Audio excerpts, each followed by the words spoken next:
If only I had spidey senses, so I can tell when something's wrong. Oh, and I'm set to protect this heart from breaking into pieces. Where's my hammer? Where's the shield? Oh, the strength to carry the weight of the world. Fly high into the sky. I'll catch you if you fall. I'll catch you if you fall. Fly high into the sky. I'll catch you if you fall. I'll catch you if you fall. Now, here's your host, DJ Host with the Most. What's going on, guys, and welcome to the latest episode of Snap Decisions. This is your Snap DJ, your host with the most, and we are in the midst of a new season. We've got an OTA that's been spoiled that's coming out today. So lots of stuff going on. It's the Arachnid Anarchy is what they've titled its season. And I will ask you to kind of excuse me for a few things today. A lot of stuff in life, we all have it, and we all have things that are going on. I'm getting over a cold, which came at a bad time, where it affected my voice. I literally couldn't even talk on Sunday. It's how bad it was.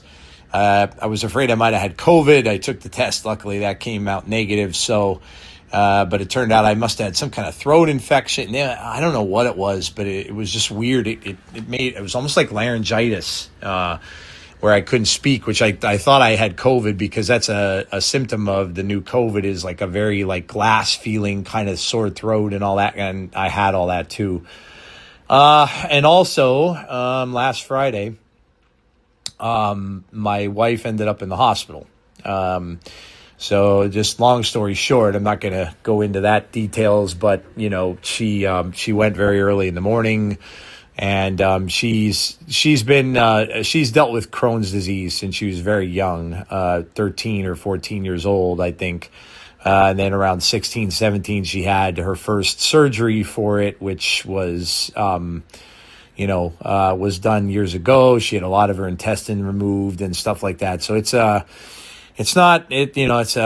thing where a lot of it can be controlled by meds now, fortunately, but she hadn't had anything with it since our last daughter was born, so that's 21 years ago.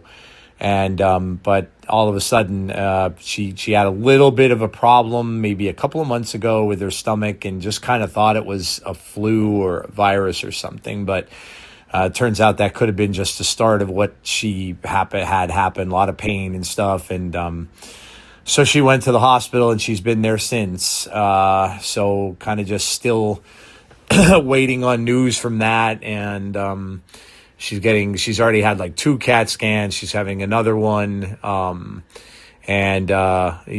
just in limbo with it, and it's rough. She works for a nonprofit organization that, she teaches autistic children in school. And so they'll give her so many paid vacation days a year, but once they're done with that, there literally is no pay. So that's something else we're going to have to deal with as well, because my salary is a lot less than hers. And, if she's out for any more length of time where she might need bowel surgery, it's going to be a very, very difficult time, because, she won't have any way to get paid, which, I'm in the process of looking for something else as well, just to kind of to prepare in case of any sort of emergency. But yeah, that's kind of week it's been. I don't mean to bring you guys down or anything like that, but it's life, and sometimes life just happens. And I'm just kind of, you're dealing with a lot of stuff, and And so I'm just kind of hoping everything works out for the best with us, where we can get some good news. And that's kind of what we're hoping for today after this latest series of tests, that it got a little better, and hopefully she can just get out of there and get started on meds and stuff like that and be okay. I've asked online for any thoughts and positivity, because we could certainly use it. And so I would appreciate any of that from anybody that's listening out there. And thank you ahead of time for that. So, but in any case, we've got a lot to talk about and discuss. We're going to talk about the new season today, and this is what is on the agenda, which I released last night pretty late. Today in the spin, we'll be talking about the new spider cards, so we'll rank those. And then also the whole thing that I got off of the Snap's Discord, which I tend to get some headlines from that from time to time, and a lot of people talking about these matchups with counter decks, and I've certainly seen it. But it's kind of cool that a lot of people are talking about it to the devs and stuff like that. And I mean, I've seen it as soon as just playing yesterday and last night. So I made it to the 80s last night, the little bit that I've had the chance to play. I finished at like 95, 96 last month. The 90s grind is even worse now. It used to be the 80s was bad, but the 90s grind is rough. And so I just couldn't, with everything going on, I just haven't had the time to play. So that's what we'll talk about in the spin. The request line is going to be comments from you. I did ask a bunch of questions. I even put a poll question out there, which discussed the movies, the 4 comic book movies that came out this year. And which one was your favorite? And I asked why. So we'll discuss that. In Snap Talk, of course, just going to be my week in Snap, where I finished the last month, not hitting infinite, but and the variants and also other things that are going on in the game. And then we've got a lot to talk about in Comics Corner, because there's a lot of characters that came out this week. And you'll have to excuse my the voice and the cough and all that kind of stuff. It's still remnants of the cold. But we're going to talk a little bit now. Again, I'm not going to spend a ton of time on every one of these, but we will talk about mostly origins and appearances in comics for Spider-Punk, Man Spider, and Superior Spider-Man. They all have been in comics, as well as some of them have been in animations and stuff like that too. So we'll talk about that, and also my comic picks of the week. We'll go into that as well, and then of course we'll have the MCU minute. A lot of Doomsday stuff. Apparently the trailer is coming sooner than we thought.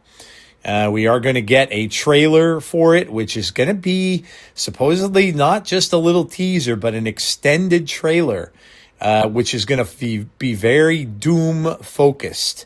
Very Doom focused. So, and that's supposed to arrive in December when Avatar Fire and Ice comes out, which is Disney's next big film. So, we are getting that, and there's just a lot of talk about the plot lines and things like that, possibilities and all that, and what you're going to see in that Doomsday trailer. So that's exciting. And then of course we'll have Dazzlers lyric challenge. We haven't been getting many guesses on it lately. I'm not really sure whether people just aren't getting it. I understand. I do talk about a lot of music that's my age, right? So a lot of it is not new. It goes back to a lot of 80s and 70s and 90s and stuff like that. So, I get it. A lot of people may have not heard a lot of the same music that I listen to. So I'm trying to do more things that were like bigger hits and stuff like that. And this week it'll be from a very popular, very huge band, is the clue that I'll give you there. They've been around for a long, long time and have spanned many hits. And one little hint there, I will tell you that they kind of possibly kicked off the alternative style of music way back in the day, and they were also a very big college band. So a lot of college age kids back then really got wind of this band early on. And that's kind of where they had their history start. So you can mull that over I'm going to try to make them a little easier, so that more people can maybe get in on it if you want to. I know it's tough when, if I'm speaking to people that are maybe a lot younger, you're going to have completely different tastes, in music than of course I would. So, but we'll get to that. I'm also going to quickly go over the OTA because that did get spoiled. That'll be in the spin as well. So let's get to it. And we'll start off in the spin and, let's get right to that OTA. I did post it, on my X account. So let's talk about this, really quickly. And, this will be in lieu of any kind of, other OTA thing that I would have maybe done. But again, the content's going to be a little less. I hoped to get some content on the YouTube page and stuff like that this week, but it's just not going to happen with the stuff about my wife. I'm keeping my fingers crossed for good news and that she's coming home. But I can't make any decisions like that with me. I've been visiting her as much as I can. I've also had to work and stuff like that. So. So I'll get back to that as soon as I possibly can. So Second Unit published the Thursday OTA notes. So here we go. We've got Debris is going from a 3-3 to a 3-7, but entirely changed. Creates rocks only on your side. I don't even know why you would want to do this. I don't even know why at this point you'd even want to play this card ever again. Why you'd want to create rocks on your side unless you're playing like a Mole Man deck or a Patriot deck. That's the only reason I could see. But again, you're going to fill up your lanes. So even a Patriot deck, you always want to end with the Ultron, right? But so I don't even know why you'd want to even play this card anymore. But they're going after, it looks like they're going after Clog. And I'm not sad by that. I think Clog is a pretty bad. Clog's a pretty lousy deck. I don't like it. It prohibits you and your opponent and stuff. It prohibits them from playing at all. And I don't think any decks in the game should be that way. It's just not fun. It's no fun to play against. And I'm not sad by this at all. So I know a lot of Clog players probably will be, but. You could still play Clog with other things, but you're just not going to get this Debris and this extra rocks to fill up lanes anymore. So I'm not that upset by that. They're also going after Misery a little bit. Misery's getting just a 1 point. She's getting 1 point of power taken away, going from a 4-9 down to a 4-8. And look at this. Another tech card is getting hit. This is a little troubling, honestly, to me.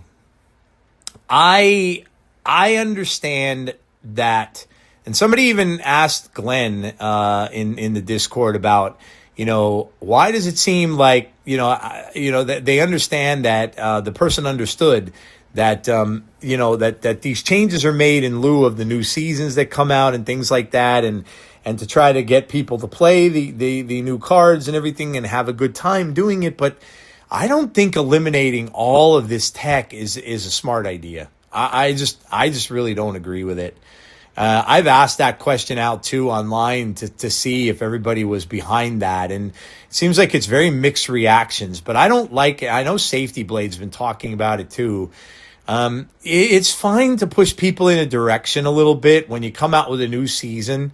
And try to get them to play the cards, but it just seems like certain decks are just getting a lot of favoritism lately. Move being one, and not just because of because of this month, but it really seems like they're pushing us towards playing certain deck archetypes. And I get it. They want to push the new cards. That's first and foremost for them because that gets them money. And so I completely understand that. But, what if you're in a situation where you just don't like those archetypes? I don't like move. I never have. Even from back in the day when we didn't have all these extra cards and stuff that we've got in the genre now, I don't like it. It like I said, it hurts my brain. I don't like to have to sit there and think of where everything's going to go and all this kind of stuff. I don't like it. So, that, and it seems like they pushed Destroy with Dormammu and the other cards they got with that. And, there's deck types I just don't enjoy, and I don't have fun playing them. And there has to be, I'm sure there's more out there than me. I know there's people that do. I get it. From the very start of me watching content creators in this game, Molt always played move. That's all he played. And he was very good at it, and he really liked it. Look, I get that some people do. I know people like move bounce and variations of it. I get it. There's a lot of good players out there of this game who enjoy it, and I guess it stimulates them intellectually as well. But I don't like solving puzzles in this game. I don't like I don't like that. I'm not. I kind of like a little bit of I like certain deck types, but I like things that are maybe a little bit just easier to play. And that's certainly not where a lot of this stuff has been catered to. And now this tech card that they're getting rid of is Cosmic Ghost Rider, or not getting rid of it, but it's going down in power. It's going from a 5/7 to a 5/6. So it just joins another tech card that they are just doing away with. And this was one of the ones that kind of maybe slipped under their radar a little bit and was still out there to be able to help out in some of these instances against some decks.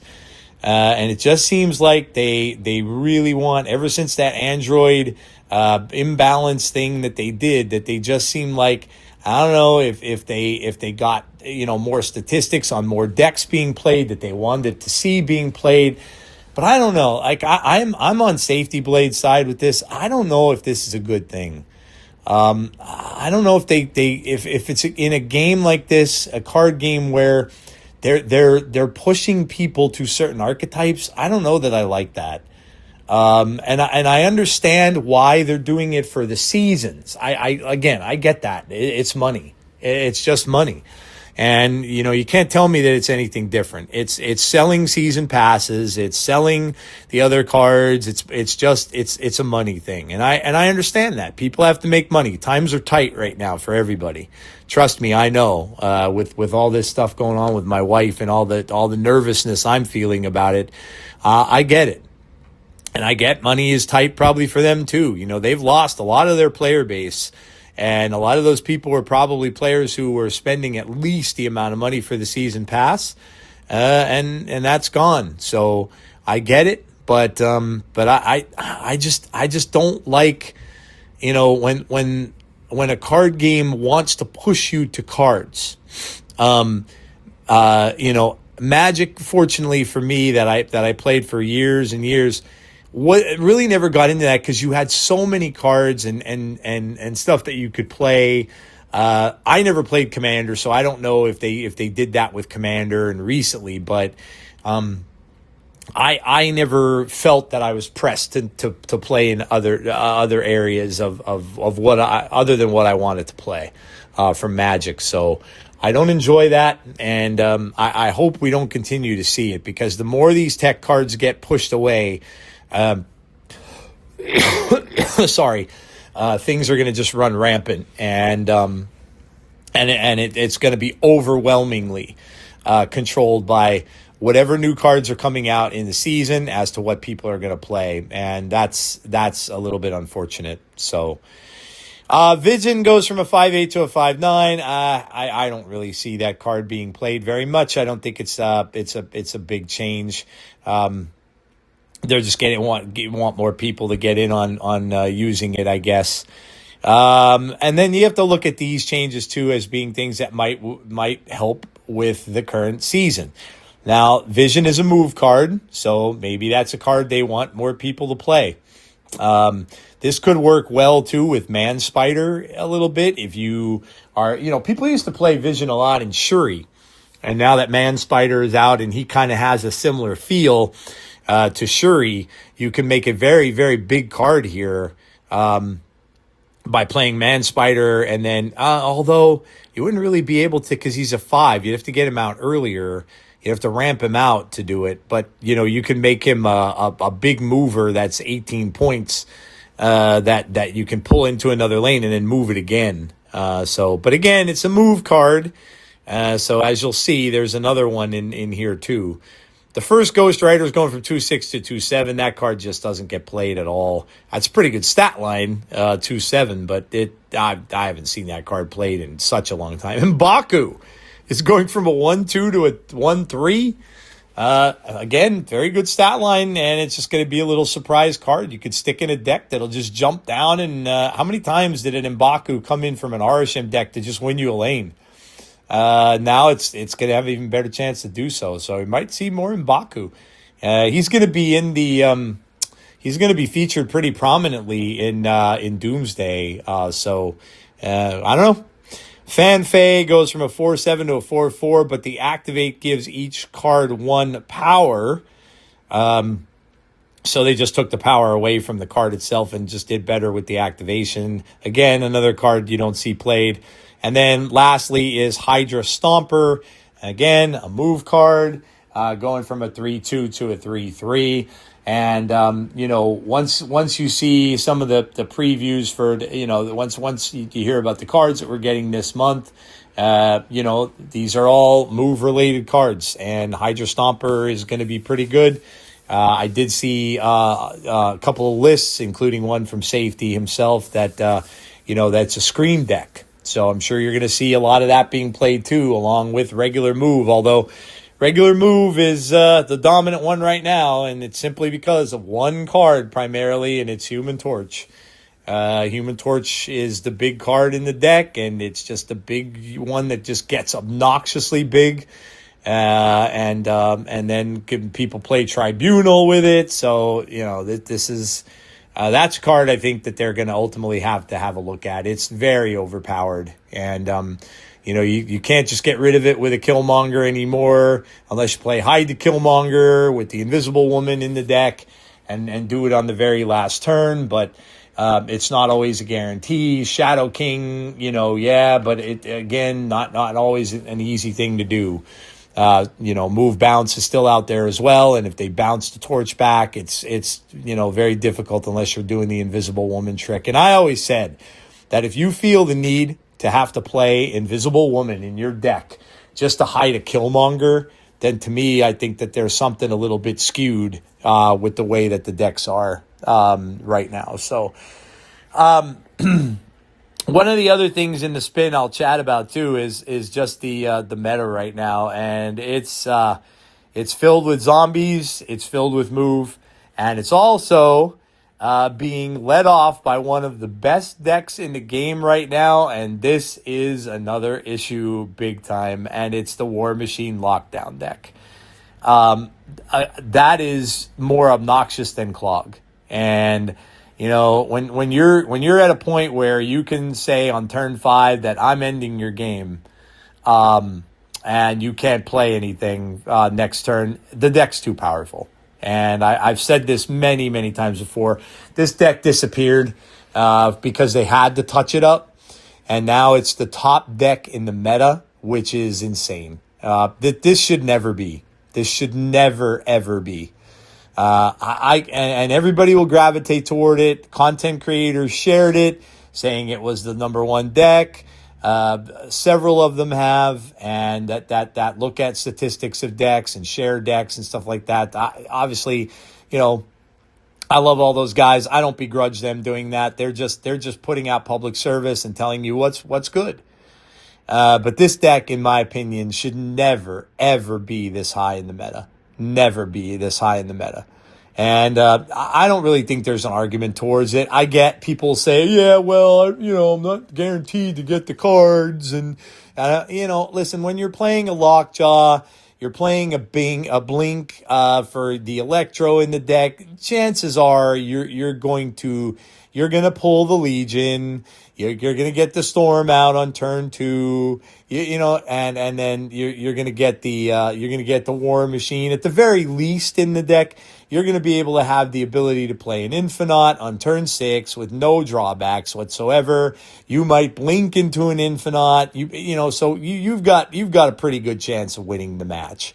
And like I said, I just don't. That deck should never ever be high in the meta. It should never be. And I don't care what people have an argument for, but these types of decks, like Lockdown, the old Professor X Lockdown stuff, they're not decks that anybody should be playing, and especially should be on the top of the meta right now.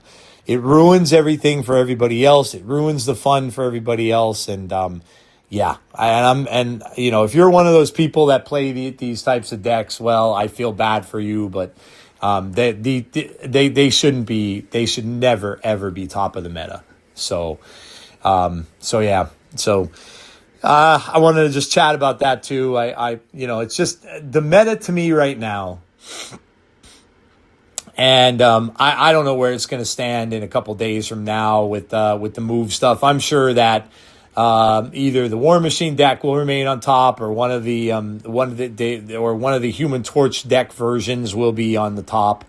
But unfortunately for me, it's not a meta that I'm fond of right now. I'm trying to play a Man Spider deck. It's doing okay. It's doing okay. It's fun.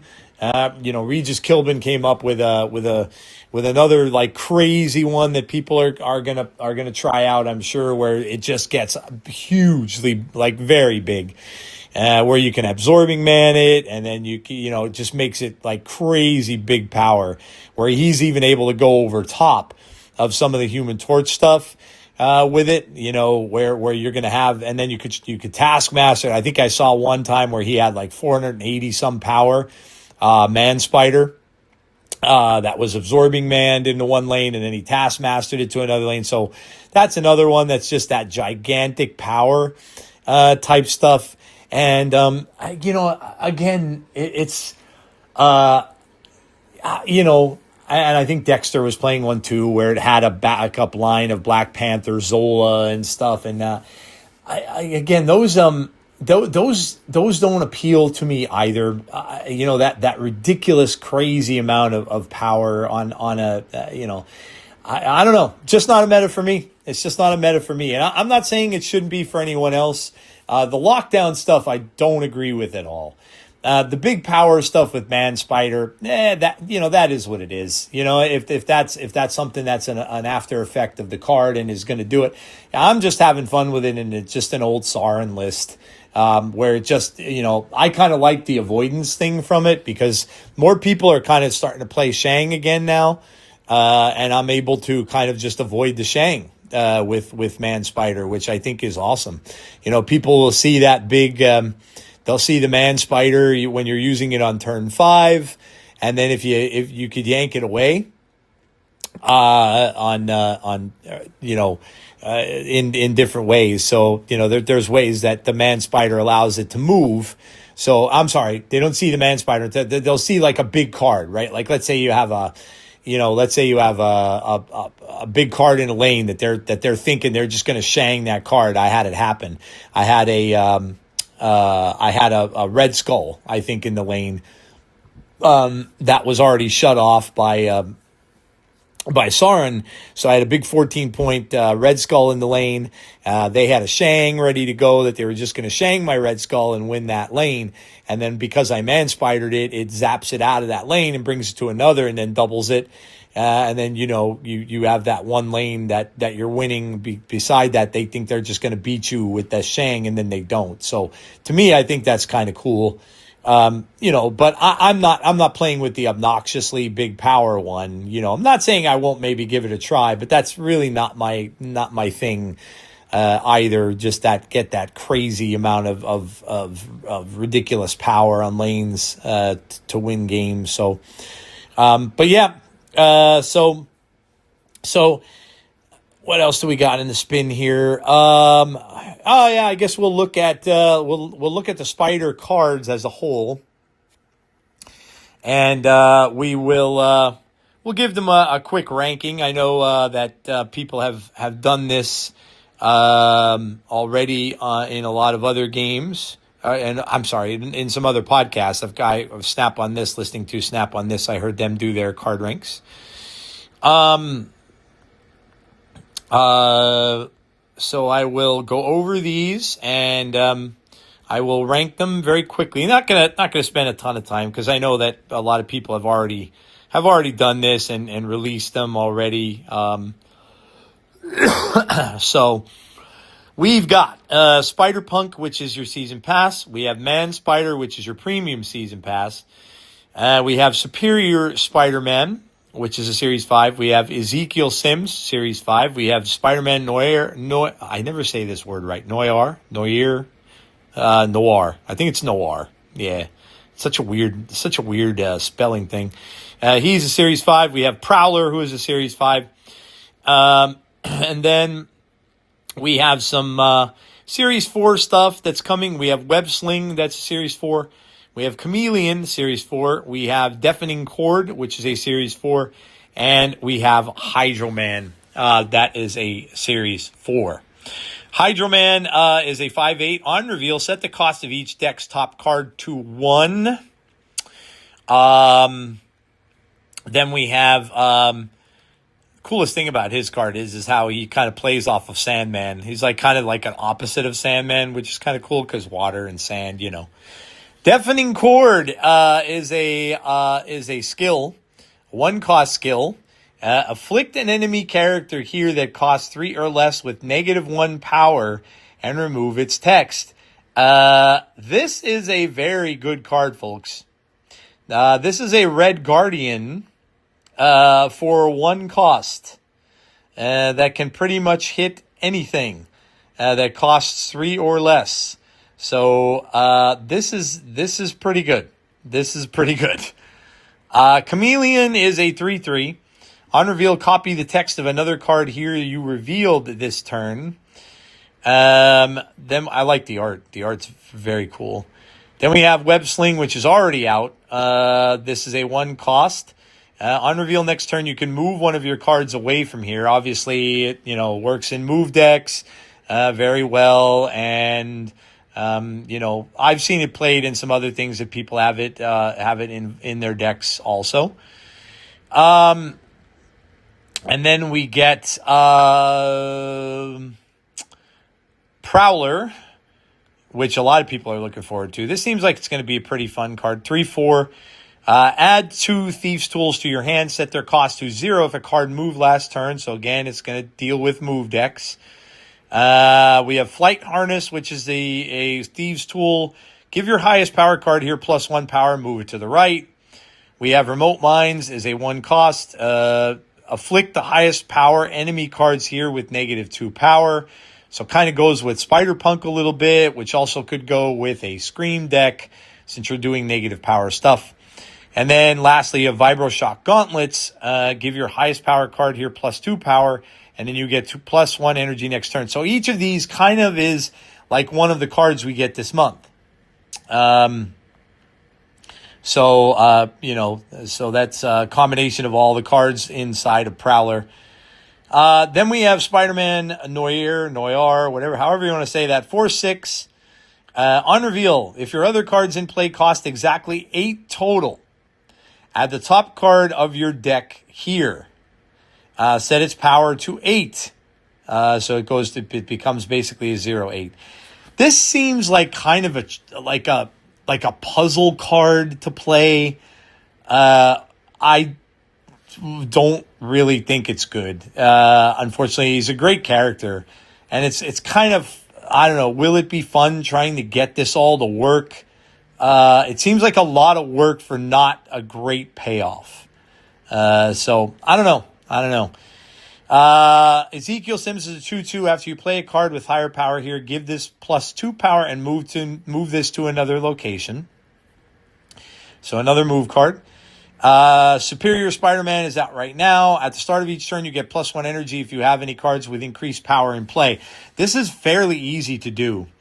And it's kind of like a smaller Wiccan, where you're just getting more energy. You're getting, it's +1 energy, so it's not a ton. It's not like Wiccan, but it's kind of, I think anyway, an easy way of getting an extra energy per turn.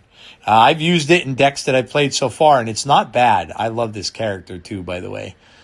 And then we have Man Spider, who I talked a little bit about already. He's a 5/1, an on reveal, merge with the last card you played merge the last card you played into this. When this merges, double its power. Has a lot of funky uses, like I said. Absorbing Man is crazy with it.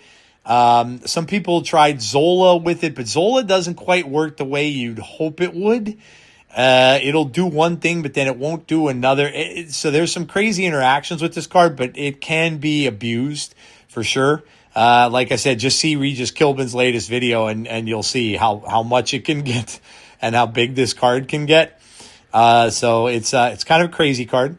And then, of course, Spider Punk is the 3/2 season pass. You can move this once. When this moves to a location, steal 2 power from the highest power enemy there. Which I think Alex Kocha did a video yesterday talking about this card and wondering if this card is good. Is the card good videos that he does. And I don't think that this is going to be in the most popular move deck right now, which is definitely that Human Torch list. So in that respect, I don't think it's going to see a lot of play in that because, again, Human Torch is a 3 cost. Human Torch is, when you have a card that's just that essential, when it's that big, when Human Torch is that big. That's right. Yeah. What am I saying? I was talking about Human Torch being able to be Killmonger. It's not. Human Torch is a 3 cost. Now, I think. Anyway, you could tell I don't play move much. But yeah, I think that's the whole gist of Alex's video was, what would you rather play? Would you rather play this card or would you rather play Human Torch? So yeah, he must be a 3 cost now, I guess. So yeah, you can't Killmonger it anymore. You can't even do the hide to Killmonger to get rid of it. Would you rather play this or would you rather play Human Torch? Now, I guess you could do both, but then you're limiting one or the other. This kind of seems like it's a card that yells out for being in Scream. Because Scream is something that's going to do negative stuff to your opponents, and this goes along with that and does negative stuff to your opponent's cards. Luke Cage is a direct counter to this. For those that are playing the Toxic list that's out there right now, you are automatically going to have a counter to this card. So if anybody is playing it and getting it to move along a lot, and do a lot of damage, Luke Cage is a pretty good counter card right now for this in particular. So, all right, so let's rank these cards. So we have, let's see what we got. We got 1, 2, 3, 4, 5, 6, 7, 8, 9, 10. So 10 cards again this month. Looks like that's going to be a thing. So my number 1 card is going to be the skill card for the very first time, ranked number 1, and that is Deafening Chord. This is like I said, this is a Red Guardian for a lot less. Afflict an enemy card here that costs 3 or less with a -1 power and remove its text. There are a lot of good cards right now that cost 3 or less, and I just mentioned one of the biggest ones in the game is Human Torch. So this gets rid of Human Torch. So you're having a lot of problems with that. This is the card for you.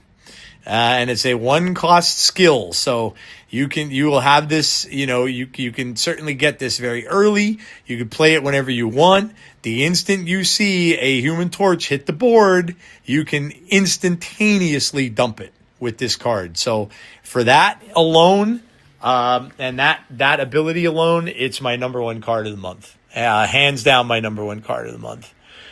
Number 2 card for me this month.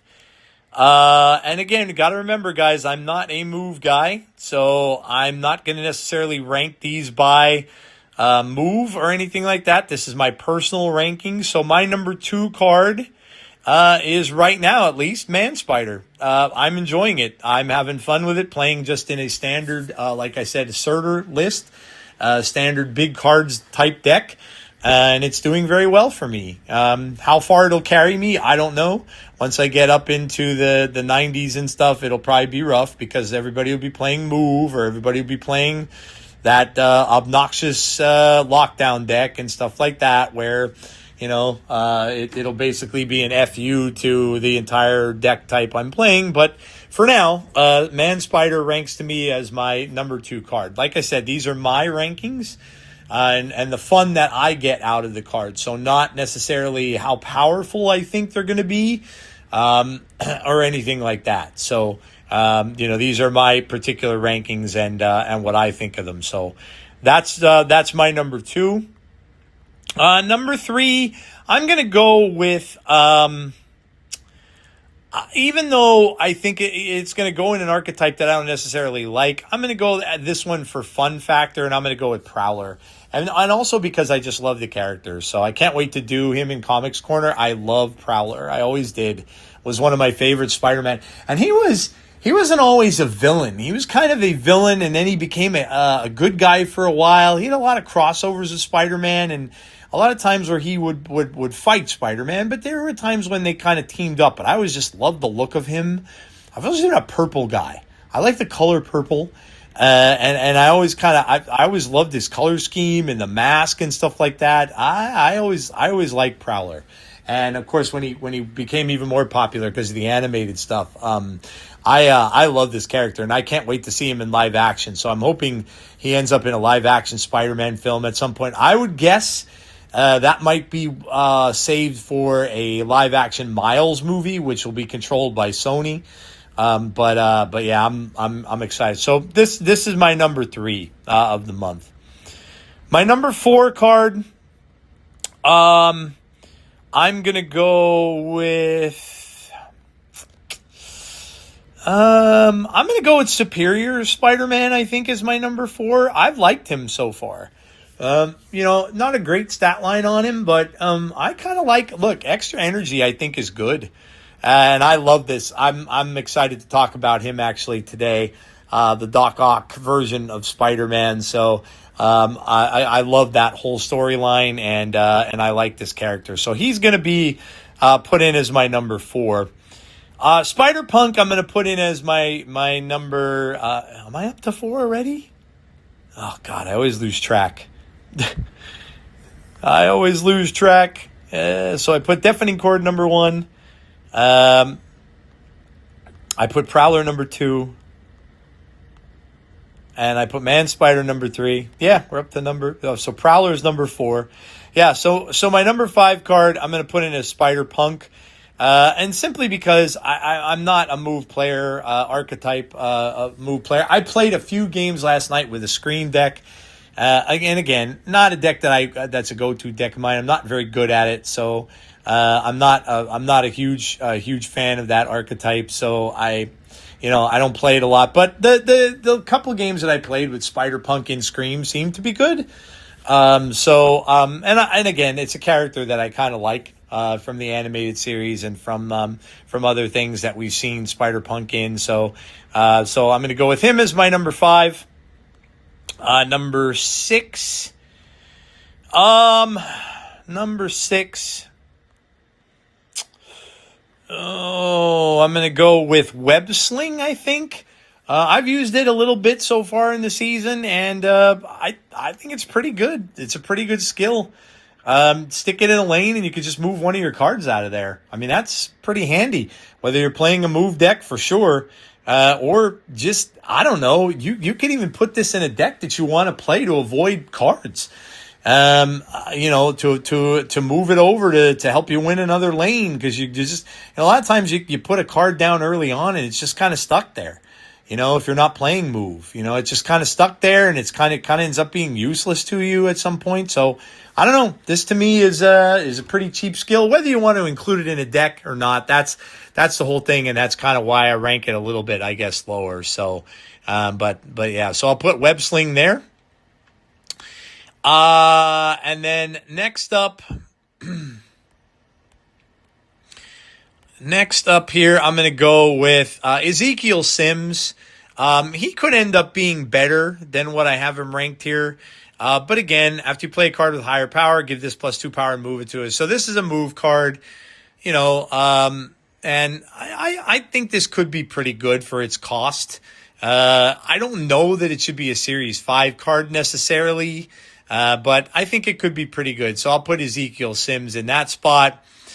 And then down to just a couple more here. Next one, and I think this is mostly just because of the character that he is and because of, he's been involved in so many cool storylines over the years. I'm going to go with Chameleon here. He's a 3/3. Obviously, like I said, copy the text of another card here that you revealed this turn. It's okay. I was hoping for a little bit better with this card because, like I said, he's a very cool character in Marvel, and I don't think it's great. That's why he's ranked low here. But what is he coming in here? I think he's my number 7. Let me see how many I have left. 8. 9. No, he might be my number 8. Yeah, no, Ezekiel Sims was 8. No, Ezekiel Sims was 7. So we have 8, 9, and 10. Yeah, so Chameleon's my number 8. Again, I may try to play him a little bit, but I don't know. I have to see how good he is, but he's my number 8. Then at number 9, I'm going to go with I'll go with Spider-Man Noir, whatever. I'll go with him down there. I just don't see this. This seems like it could be like a fun puzzle type of card, but I just don't know if he's going to be any good. The 8s that he gives and stuff like that, I guess may be fun, but I think they could have done a better job with this card, especially for how popular he is, getting his own Amazon series and everything like that with Nicolas Cage of all people, which I think is going to be fun. But again, I just don't think he's a very good card and done very well unless they buff it at some point. 4/6 and all that kind of stuff to me is just a lot to do here to get this to work. So yeah, I have to rank him low. And then last but not least, I'm going with Hydro Man at the bottom. The 5/8 set the cost of each deck's top card to 1. It's kind of the opposite of Sandman, but again, you're playing him on turn 5 unless you ramp him out. So what are you going to do with that 6th turn? You're gonna put out a bunch of cards. I don't know. I just don't think he's really good. So there you go. So they are my card rankings for this month, and yeah, you guys will have to let me know what you think, what your rankings of these cards are, and we'll have to kind of see how it all plays out. As far as all the cards go, but kind of just seems like the Series 4 cards get ranked low. And again, guys, I'm telling you, I keep saying this over and over, but they are doing this 10 card stuff for a reason. There's a method to the madness, and I believe it's because we're getting a draft. And I also believe that's why we're getting so many skill cards now. This month has more skill cards than we've ever gotten. And I believe that there's also a method to that madness too. And I'm telling you, I think it's a draft mode. I think that's why they're doing all this. Because you're going to be able to use skills in draft. You're going to be able to draft a skill, which are kind of universal, right? You can use them for almost anything in any type of deck. So I'm telling you guys, I think a draft is coming. I think that's why we're getting these 10 cards per month thing, just to give us more cards to have in a draft mode. We're getting the more generic Series 4 stuff. and some more generic cards that don't necessarily have to be put in certain deck types, can fit in a lot of others. And I think they're doing that as a reason. And I think the reason is because we're getting draft. So, all right. So that's the spin, guys. That's the card ranks. That's the OTA. I just want to touch on those counter deck things and my opinion on that. All I know is what I see.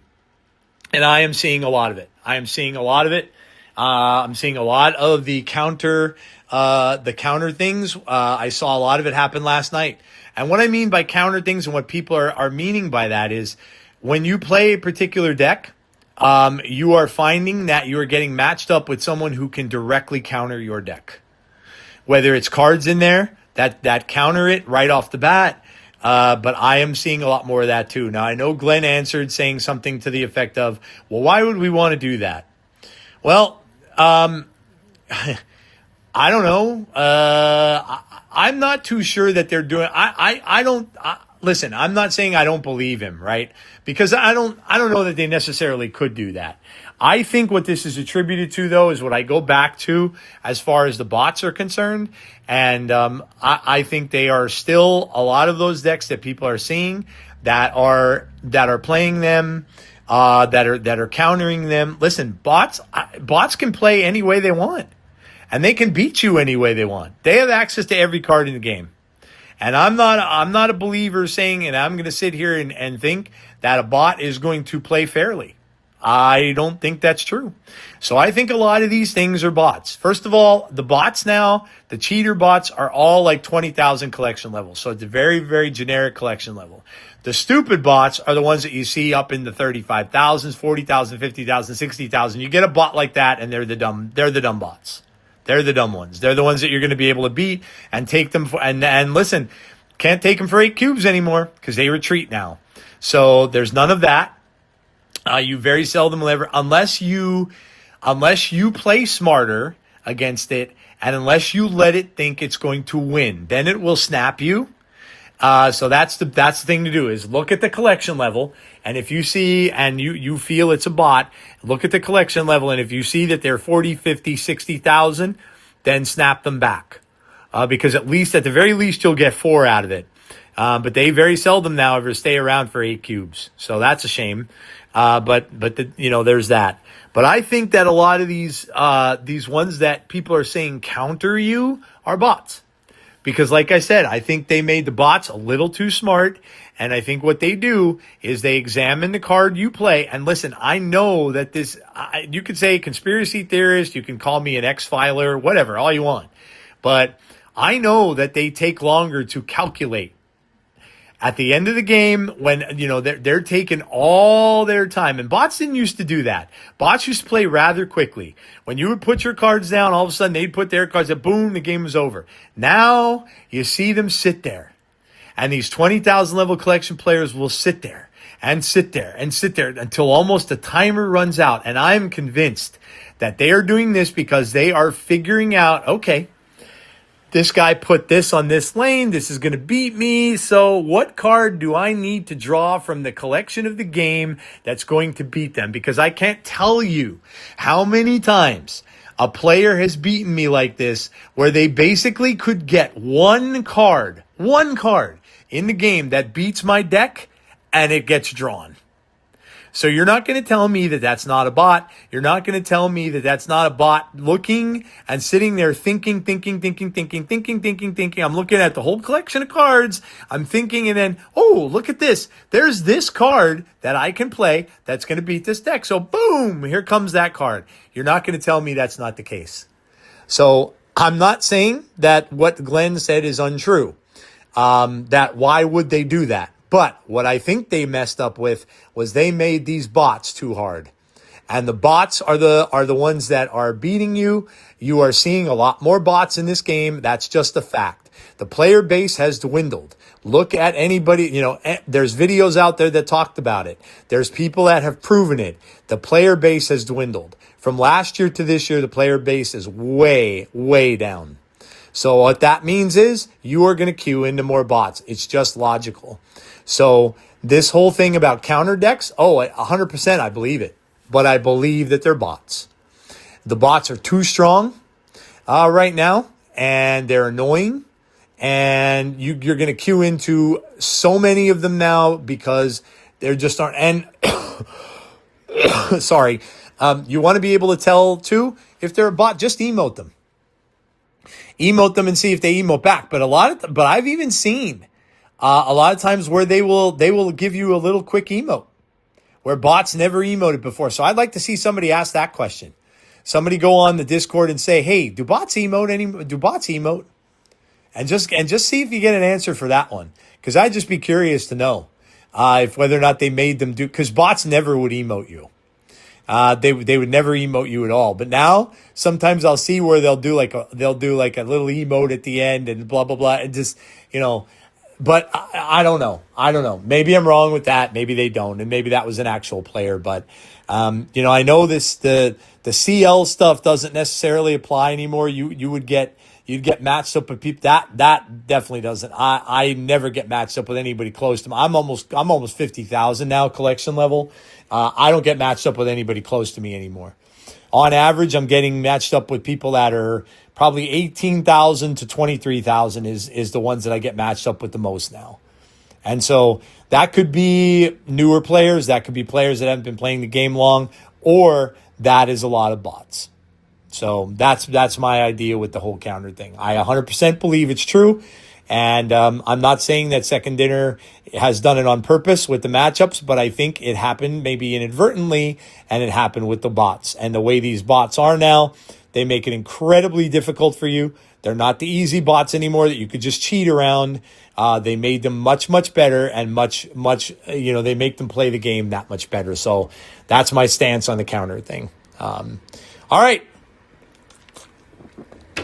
Let's see how long I'm into this here. This might have to be, I might have to do this in two parts.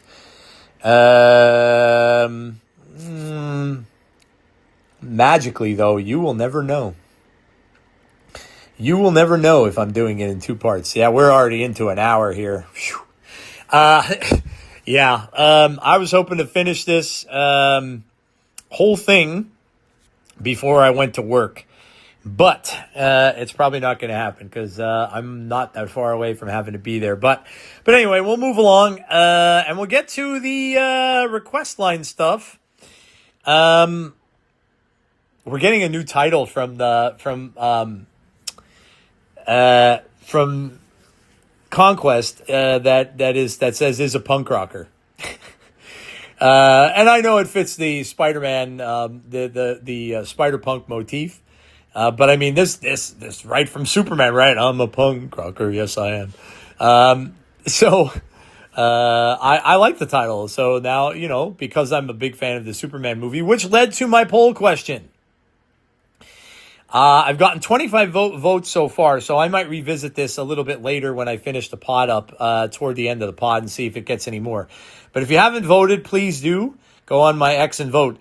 And I wrote, we're coming close to the end of 2025. Crazy how fast it went. What was your favorite comic book movie this year? Vote and let me know why. Below, I will discuss on tomorrow's pod. So go vote and let me know why you voted the way you did. But so far, it's turning into where Superman is number one.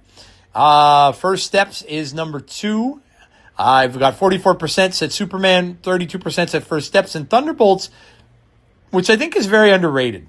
I really enjoyed it. My wife did too. And she's not a big comic book fan or anything, that doesn't read them, doesn't know about it. And she enjoyed that a lot too. I liked it. But that's coming in third with 24% and zero for Captain America, Brave New World. Poor Captain America. Just came out at a bad time. That's another one of those pushed back from COVID things. And just was, unfortunate. But let me see if anybody commented on it yet. Lauren commented. Thank you, Lauren. Lauren whatevs. Had the most heart to me. Thunderbolts had the most heart. Loved the theme of found family and how well it handled loneliness and mental health. Yeah, I would agree. I thought Thunderbolts was very, very underrated. Very, very underrated. And then had a response to Lauren's comment there from AL, EYAL. The depictions of Sentry and Void were extremely good. Yeah. I was a little nervous about how they were going to do the Void, because I love the Void in comics. I was a little nervous about how they were going to do that, but I thought it was done extremely well. And Sentry, yeah, look, man, Sentry is very powerful and is supposed to be like the Superman of Marvel. And yeah, I agree with that. I thought it was done extremely well. So that's what I've got so far. But if you haven't voted there, that's out on X.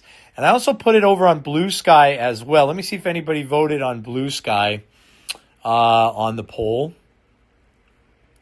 Let me look. See if I got anybody.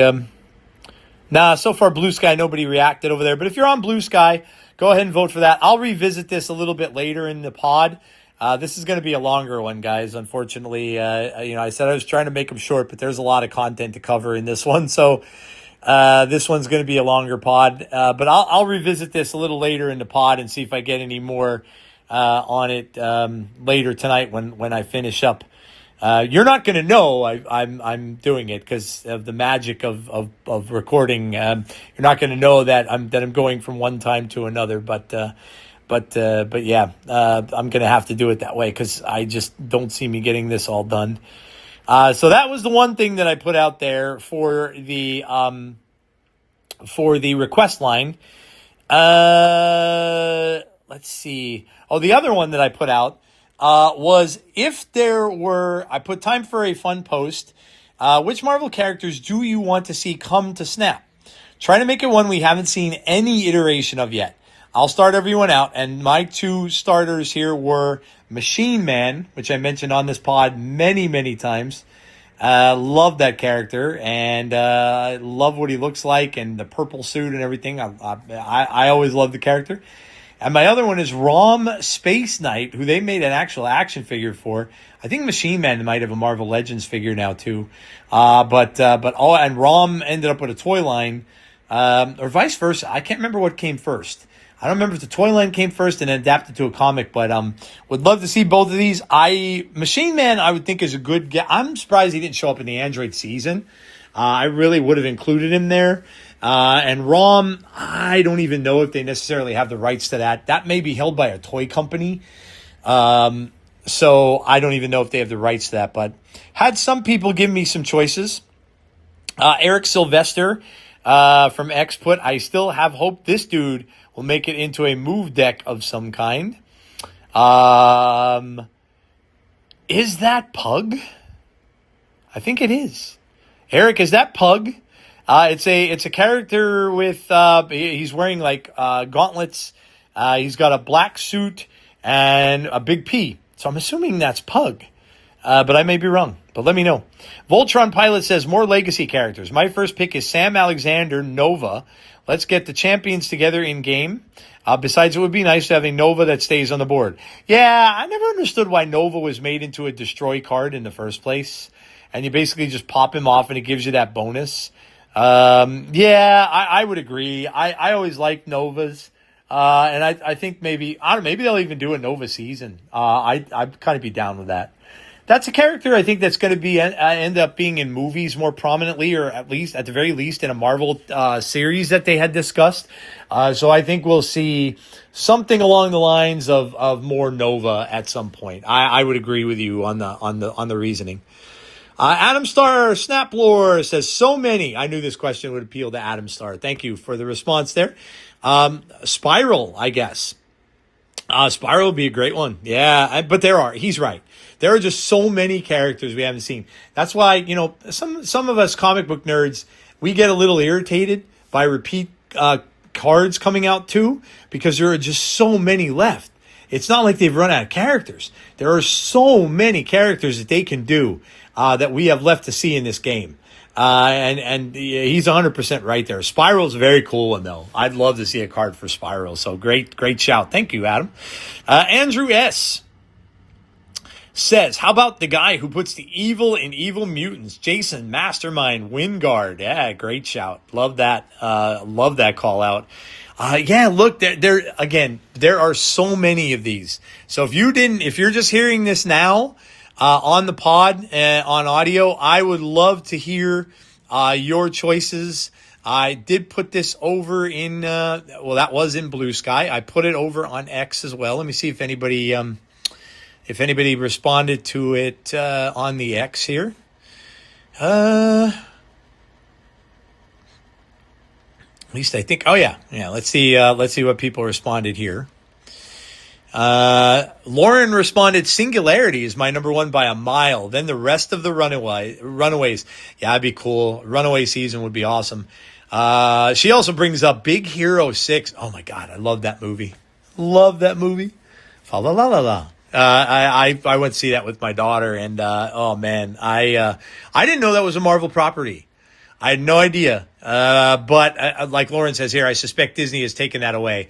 Yeah, since they've done that film, I would think maybe the rights of that maybe. But I mean, Disney owns Marvel now, so who knows?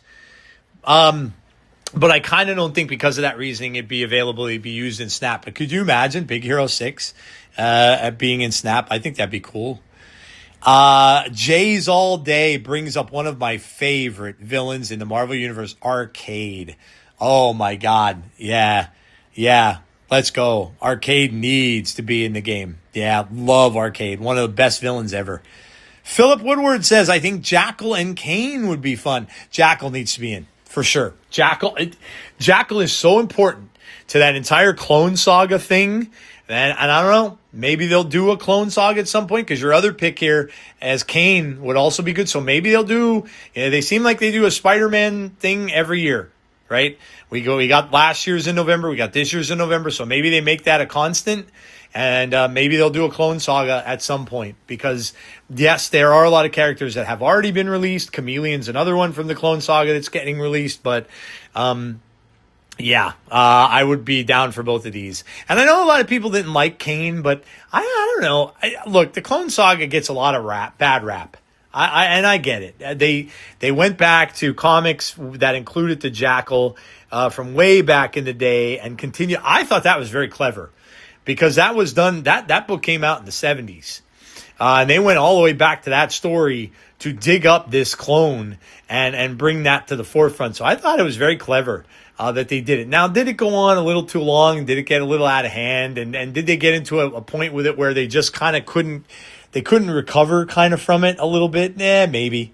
But I don't know. I like both of those choices too. Taika says, I'm still waiting for the Maker to make it. I think that may come with Doomsday. Because if the Maker is in Doomsday or Secret War in any way, shape, or form, and there's no reason to see why he wouldn't be, especially because they're following the Hickman run, I would think we're going to get a Doomsday / Secret War series coming out next year. And I think the Maker will either be in the Doomsday set, which will probably be next December, or will be in the Secret War set, if that's how they're going to play it at that point. So Maker for sure. Yeah, great character, and for sure. He has another one, just to agree on Machine Man. Could have added him in the Vision at the Visions of the Future season. Yeah, no doubt. Should have been in that. Instead of Sparky or Awesome Andy. No offense to them, but come on. Yeah, Machine Man should have definitely been included before either one of those. I wholeheartedly agree. Sunshine on my shoulders. Love the name. My wife's a big John Denver fan. Sunshine on my shoulders makes me happy. The Mandarin, all 10 rings as skills. Wow, that would be fun. Mandarin, yeah, no doubt. Great villain. They could do it. They could do another Iron Man season if they wanted to, with all the characters from there. Stingray, the Living Totem, the Red King, Torg, Muse. Oh, yeah. Listen, I think there may be, because we're getting another Daredevil Born Again. We're getting the Daredevil Born Again thing coming out next year. I think they're going to do a Daredevil season for that. They'd be stupid not to. And Muse would certainly be one that I would pick to be in that, because he was in the last Daredevil. So met his demise way too early. That character's great. The Warriors 3, Fandral, Volstagg, and Hogan. Yeah, where have they been? They could do another Thor season if they wanted to. Top of the list is the Two Gun Kid and a complete Western season. Arizona Annie, Kid Colt, Phantom Rider, Rawhide Kid, and Red Wolf. How cool would that be? A Western theme in Snap? Yeah, man, that's great. Great shout out. Love that. And I love the Mandarin. I think that'd be amazing with all his rings of skills. That'd be so cool. Take a back again, contributing again, because I just remembered this Queen Eva Bell, aka Tempest. Wow, that's another great shout. These are awesome. I love this, and some of these are a little bit deep cuts, but man, I love these. I even thought on the text for her based on her time bubble powers. Ongoing cards previously played at this location can't have their power increased or reduced. Wow, that's very cool. I love it. Breezy says, I'd love to see Hyperion and the Marquis of Death. Great choices. Hyperion, absolutely. The fourth says Banshee. Yeah, we're definitely going to get more X-Men, guys. There's so many X-Men to play with. And Banshee's a great one. We've already seen him in movies. So, yeah. Nick says ROM isn't Marvel owned. Yeah, I kind of thought that was the case. I think, is he owned by Mattel? Nick J38 says he isn't Marvel owned. Is it Mattel that owns him? Yeah, it could very well be a toy company. So, yeah, that would be, that's a shame. I mean, speaking of that, Marvel has done adaptations of a lot of toys over the years, including Star Wars. That came from, of course, the first movie and stuff, but also the toys, which they don't have the rights to that. So Marvel's done a lot of comic book adaptations of things over the years. Micronauts is another one. Transformers is another one. And all those, the toy adaptations would never be able to be used in Snap, I doubt, because they don't probably have access to any of that, because they're toys. So there's some of the responses I got already. Please continue to give me them, and I could revisit it a little bit later.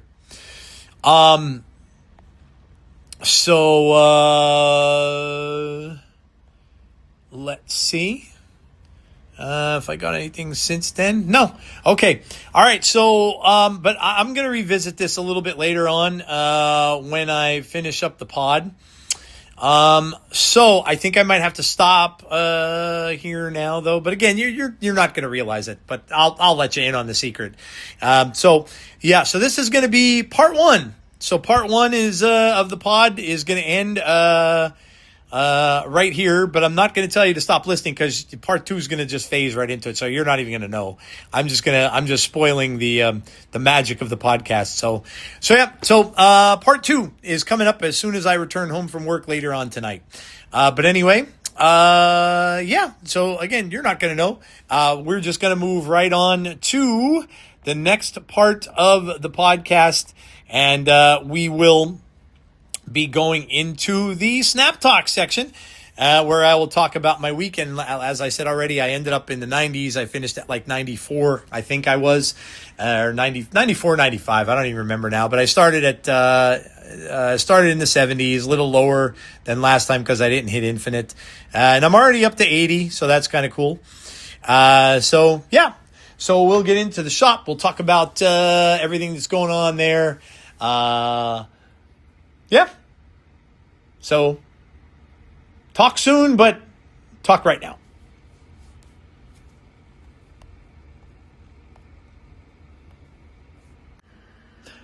All right, well, I outfoxed myself. I may have had to release this in two parts. We'll see. There's an app that I use to record with, and unfortunately, you have to keep it on pause to restart it. Well, in the meantime that I've gone to work and come back home, it wasn't on pause anymore. So I don't know whether I just hit a button or whether I stopped it inadvertently, or maybe I just exited out of it and it saved it and now I can't continue. So I may have to label these part one and part two. But in any case, I'm back. And if you're listening to this and it's part two, I apologize. But I'm going to just have to put out two different links in two different parts and label them part one and part two. Or I'll label it the prequel and the sequel. I don't know. But anyway, we're going to go over my week in Snap next. So we're going to do some Snapchat. And it was it was pretty uneventful. It wasn't a super eventful week in Snap. I didn't move that much. I tried to do another one of those, last minute infinite things, but the game wasn't having it. I was getting matched up against zombie deck after zombie deck after zombie deck. And yeah, I just was not faring very well with some of the decks that I was trying there. So I only finished up at, like I said, I think I either finished 95 or 94. I can't remember now. But in any case, that's what I was doing. So we'll look at the game and we'll check out which decks and stuff that I was playing and all that good stuff. It popped up the new updates, which I went over already at the beginning of the show. They are all exactly what they announced them to be. So let's turn off the music. But yeah, they're all what I had announced them to be earlier. But anyway, so let's take a look here at we'll go over some stuff and we'll see what we've got. In the shop, we've got this With Great Power bundle. It's a cool looking Spider-Man card. It's a Victor Faro variant. You get 3,200 gold, which is actually a pretty good deal. It's $24.99. You get a red web border, the Spider-Man card, which, like I said, is very, very cool. So not bad though, gold-wise for $24. That's a pretty good offer. The Ballistic Team Up is the real expensive bundle. That's Cannonball and Mercury for $100. A lot of tokens. Decent amount of gold, decent amount of credit. So, but yeah, who has $100 to blow nowadays, right? I got a premium mystery pack for $10. That gives you a premium mystery variant, which unfortunately for me, a lot of the times is an avatar, and 1,000 gold. There's the 700 gold variant in there, so I should get that for free. That's the Fruitiger or Fruit Tiger. Arrow variant, but that's Fruit Tiger Arrow. Okay. A Fan Fay. So that's a 701, so I should get that for free. And then what else do we got going on? We got the Spider Pack in here, and that is it's got some stuff. I have so many variants of these. Rania, Ghost Spider, Miles, a couple different Miles, Penny Parker, Silk, Spider-Ham. I've got so many of these. And the only Spider-Man one that I don't have that's in here is the Peach Momoko one, which is cool. But, you know what? Now that I'm thinking about this, is this Peach Momoko variant in the Thanos, the one where you get her Thanos album? I have to check that now because I wanted that Thanos for like the longest time.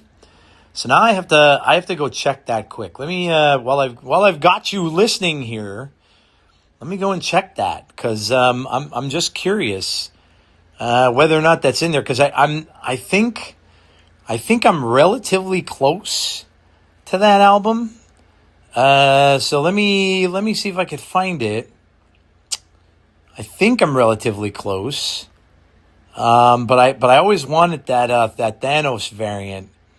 Let's see, is it Peaches for me? Yeah. No, darn it. No, that Spider-Man's not in there. There is a Spider-Man that I already have that's in that. But yeah, I really want the Thanos. It's very cool. Looks like he's juggling a marble, or a planet. I don't know what it is, but it's very cool looking, and I was never able to get it. But all right, well, that was not there. So that's what's in the thing. Let's look at the variants that I got for the week. And let's see what we got here. So the Spider-Punk variant, the custom, the Brett Bean one is pretty cool. That's on the collection track. The Ghost Spider is also on the collection track. That's the college variant, Creative House Pocket, which looks neat. They look animated, which is kind of why I kind of dig them. The Man Spider collage variant from Creative House Pocket. I have that as well. I also got a Hell Cow Moon Colony variant out of kind of nowhere. It's like he's Hell Cow's got like a big head and a tiny body, and he looks like he's mad. Let's see what else I got. I got a Marvel Boy variant, the Royals variant of Marvel Boy. My first one. I didn't have any variants of Marvel Boy. This is by Chris Anka, the Royals variant, so I got that one. I got a variant of Ghost, the zombie variant of Ghost. As the guys who do the base art, Eduardo Mello and Ryan Kennard. The Forge Eric Guerrero variant. That's the one that celebrated Native American Day, which was very cool. There was a code out for this that you got this for free from the shop, and he's got like a guitar, and he's got the Native American outfit going on, which is very cool. I got the Peach Momoko. Now these are the horror variants of Ms. Marvel, which is terrifyingly creepy. It's got the long hair on her, like the girl from The Ring. She's got like lesions on her legs and stuff like that. It's very it's kind of horror based. Like I said, it reminds me of The Ring girl, which is creepy. I got the Peach Momoko horror variant of Captain America. This one just like, I don't know, is he a zombie in this? Or he's got like a face on the side of his real face, and then he's got like another face in the back of him. It's just and his shield's got all this like stuff all over it. I got the Peach Momoko horror variant of Daredevil, which is kind of cool. He's like faceless, but it looks like he's got fangs going on and everything in there. So these are really cool. She does horror really well.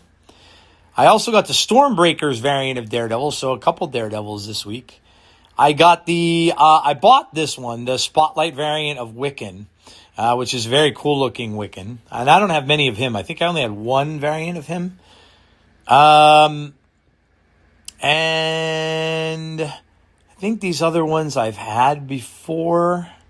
Rian Gonzalez Gambit, Seth Adams variant of Supergiant, the Champion variant from the game mode of Carnage. I have so many Carnage variants.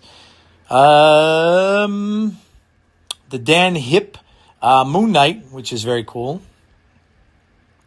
And I think that's about it. I have the Peach Momoko variant of Wolverine too, the horror variant of that. And the rest of them I got, I think, the prior week. So they were the variants that I've obtained this week. And then we'll look at some decks here. Now, a lot of these might be good for going forward.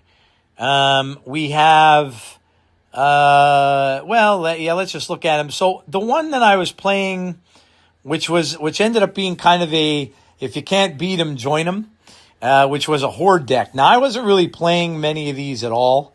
But this one is KM Best List, and I got to admit, in fact, I think I said in the last pod that the zombie decks suck. They don't suck anymore. They get pretty big. And so I was playing this one. This is the Hood, Hunger, Kitty Pryde, Nico, Zombie Mr. Fantastic, Hawkeye, Merlin, Hope Summers, Zombie Scarlet Witch, Zombie Sentry, Absorbing Man, and Giant Man. And your big play here is to get that horde up really big. Get a big zombie giant man and an absorbing man him on the last turn, along with playing you could play a couple more cards. You could also play a big kitty at the last turn. You could play a 1/6 hood, or a demon rather. So this gets pretty big. And now that Shadow King isn't as relevant in the meta, it is kind of hard to control. So it's this is it's a pretty good deck. And I was playing it for a little bit. I was also playing a little bit of Toxic Wiccan. This seems to be the Wiccan list of choice now that people are kind of going to. And I love my Wiccan list. This is Quicksilver Domino, Luke Cage, Red Guardian, Diamondback, Hazmat, Speed, Malekith, Wiccan, Anti-Venom, Man-Thing, and Ajax. And again, having Luke Cage in a deck right now, is probably very advantageous to you because of all these Spider-Punk running around and maybe Scream decks. And they're all trying to do damage to your cards. And there's even there's some other decks out there that are using negative damage to you too. So probably really good to actually play with Luke Cage. The Lockout deck that I spoke about has Hydra Bob, Ebony Maw, Jeff, Lockjaw, Storm, Electro, War Machine, Legion, Blink, Doom, and Dr. Doom, rather, Galactus First Steps, and the Infinite. And then, let's see if there's any more that I was doing last week. No, that was really about it. And then the rest of these are some newer ones. Now, a lot of these were from Safety Blade. A lot of them were from Glazer's Top 10 Decks to Hit Infinite with a video that he did a couple of days ago. And so these are just some of the ones that I've been trying out. Spider, Sauron, I called this one. This is the Sauron list. So this is Sauron, Zero, Lizard, Surtur, Starbrand, Cull, Typhoid Mary, Man Spider, Enchantress, Red Skull, Taskmaster, and Scar. Now, the cool thing about Man Spider is if he grabs Typhoid Mary or if he grabs Starbrand or any of those that have drawbacks, Red Skull, he doesn't carry that. So all that stuff that he gets from that, he just doubles the power. He doesn't get their line of stuff. So that's another good advantage to that card is that you get rid of that disadvantage in case you didn't get the Sauron out early. And then of course you could just you do this on, you'd play the you'd want to play like you'd probably have to play like a Typhoid Mary or a lower card, and then use Man Spider to double that, which would give you a 20. And then you could Taskmaster it on turn 6. So it's kind of like almost think about it like you're playing the old Shuri Sauron lists, where you were just doubling one of the big guys and then Taskmastering it at the end. So it's very similar to that. Very, very similar in respects to that deck. So that's the one I've been using. There is a Safety Blade has a Man Spider deck too. Now this one's more along the lines of what people are trying to do with it, but a little different. He has Agony, Zero, Hulkbuster, which are all great cards for Man Spider. Penny Parker, which also is. Cosmo, Superior Spider-Man. Luna Snow to give you, they're going to give you that extra energy. Gladiator, Starbrand, Juggernaut, Man Spider, and he has Arrow in here. And Arrow, he said, is kind of just like a placeholder in the deck. But in any case, you can make a big Arrow. You can, which would be an 18 for Man Spider, unless you pump him up already.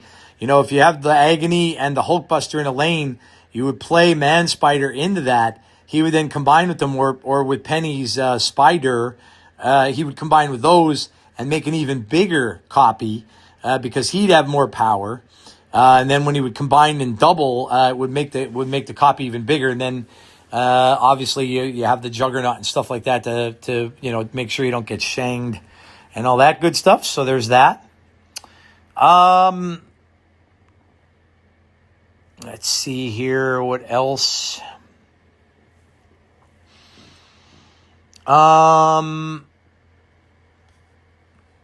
There's a Thanos list going around. I think this is Zombies Go Nom Nom that did this. Goliath, Sam Wilson's Cap, Zombie, Mr. Fantastic, Captain America, Mobius, Speed, Mercury. I'll tell you what. Someone had said that it would not be a bad idea to put Mercury in every deck right now. I would agree because of the prevalence of the move decks. You don't even have to really have the Cannonball or anything in there. You just pretty much want to capture that Human Torch so that they can't move it anymore. And then that's a big detriment to them, the mid-game or the end of the game. So where you strategically play that, can just really, really help to shut them down. And also Superior Spider-Man, Blue Marvel, Spectrum, Mockingbird, and Thanos. So if you want to play some Thanos. there's this old ongoing list just keeps on going. Goliath, Sam Wilson's Cap, Mr. Fantastic, Mystique, Captain Carter, Captain America, Speed, Shadow King for some tech, Superior Spider-Man, Moonstone, Iron Man, and Spectrum are in that one. And it's still good. And then Safety had this Scream deck that I played a little bit. This is Web Sling, Batroc the Leaper, Ghost Spider, Scream, Zorn, Spider-Man, Silk, Hydra Stomper, the newly buffed Hydra Stomper. It has Spider-Punk, Polaris, Stegron, and Cannonball. So a lot of the mainstays for Scream, but you got some different things going on in here. You got Zorn, you got Spider-Punk who can do the negative damage. You got Web Sling that you can move stuff, a couple times. So some different cards, but it was pretty good. It was pretty good when I tried it. See if there's anything else. Safety also has a Horde list. This is the Hunger, Web Sling, Kitty Pryde, Hawkeye, Merlin, Hope Summers, Mercury, Superior Spider-Man, Zombie Scarlet Witch, Juggernaut, Zombie Giant Man, and the Thing First Steps. I'd imagine the Web Sling's in there, like if you would want to move that big horde. Like if you want to just get it out of there because you think somebody's going to try to Shadow King you or something, you could just Web Sling and you can, on your next turn, you can move it. Just kind of like a safety feature, I would think. Safety blade, safety feature. Yeah, it kind of fits. But anyway, that's some of the new decks, some of the old decks, and some of the ones that I was playing throughout the course of the week. Conquest for this month is let's see what you get. You get a Lizard card. It's actually kind of cool. Paulo Parente's Lizard variant. Looks neat. Looks really cool split. You get a title, Thank You and Good Night. You get a Premium Mystery variant. And then there is a Punk Rocker title, which I really want because that's, from the Superman thing. I'm a punk rocker, yes I am. And then you get a green neon border Infinity ticket and a Lizard avatar. So if you are still collecting the Conquest cards, that is indeed in there to do. All right. The balance updates are the headlines. I already went over those. So that is pretty much essentially my week in Marvel Snap and what I'm playing kind of even now. So, all right, let's move on to Comics Corner because we've got a good amount of stuff to talk about there. We'll go and we'll look each one of these guys up because again, I want to do a little bit about each one. I'm not going to spend a ton of time on it. Because again, this is already in two parts and it's going to be long. Look at it this way. At least you could look at it. You could do it in one of two ways. You could listen to the whole damn thing back to back, or, you could listen to one today, one tomorrow, and then listen to another one over the weekend, I run out of podcasts to listen to sometimes. So, there you go. All right. So we're going to talk about Man Spider. We're going to talk about Spider-Punk, and we're going to talk about Superior Spider-Man, the whole Doc Ock one of my favorite books of the last few years. I really enjoyed the Superior Spider-Man comic stuff. So, all right, so let's go over. Let's do Spider-Punk first because he is, of course, the season pass. So we'll talk about him. And again, I'm going to kind of tone these down a little bit because I don't want to bore you guys. But I'm going to tone these down a little bit. And we're just going to go over like some cool stuff, origins, where they came from, that kind of thing. We'll just pick out some information that maybe, unless you read comics, you would not know. And that maybe this would give you more of an interest to read some comics, which is essentially what I'm trying to do. Tell me this locked up now, too. Oh, by the way, the iPad, little joke about my iPad thing that we do all the time. That's over because it won't even run the game anymore. So my iPad is done. It won't run the game at all. I can't get it to run Marvel Snap. It crashes now instantaneously. I tried everything. I tried to delete a lot of the memory out of it. They had just said that the 9th gen iPad, which is the one I have, for whatever reason, does not run Marvel Snap. So that's a shame, but I won't be able to look it up on there anymore, unfortunately. So, all right, Spider-Punk is Hobart Brown from Earth 138. And here's his quote. They call him Hobie. "We don't have the power of the state. We don't have the authority on our side, the cops or the media. What we have are angry hearts, clenched fists, love and rage, and 15,000 watts of punk rock from an army of amps set to 11. From Hobie Brown. His name is Hobart Hobie Brown. Current alias is Spider-Punk. His affiliations and relationships is he's single. Male, 5'11", 150 pounds. He's a human mutate. His identity is a secret. He is American. He's an adventurer, government agent, guitarist, lead singer, vigilante, former rebel leader. Based out of Brooklyn. Creators are Dan Slott and Olivier Coipel.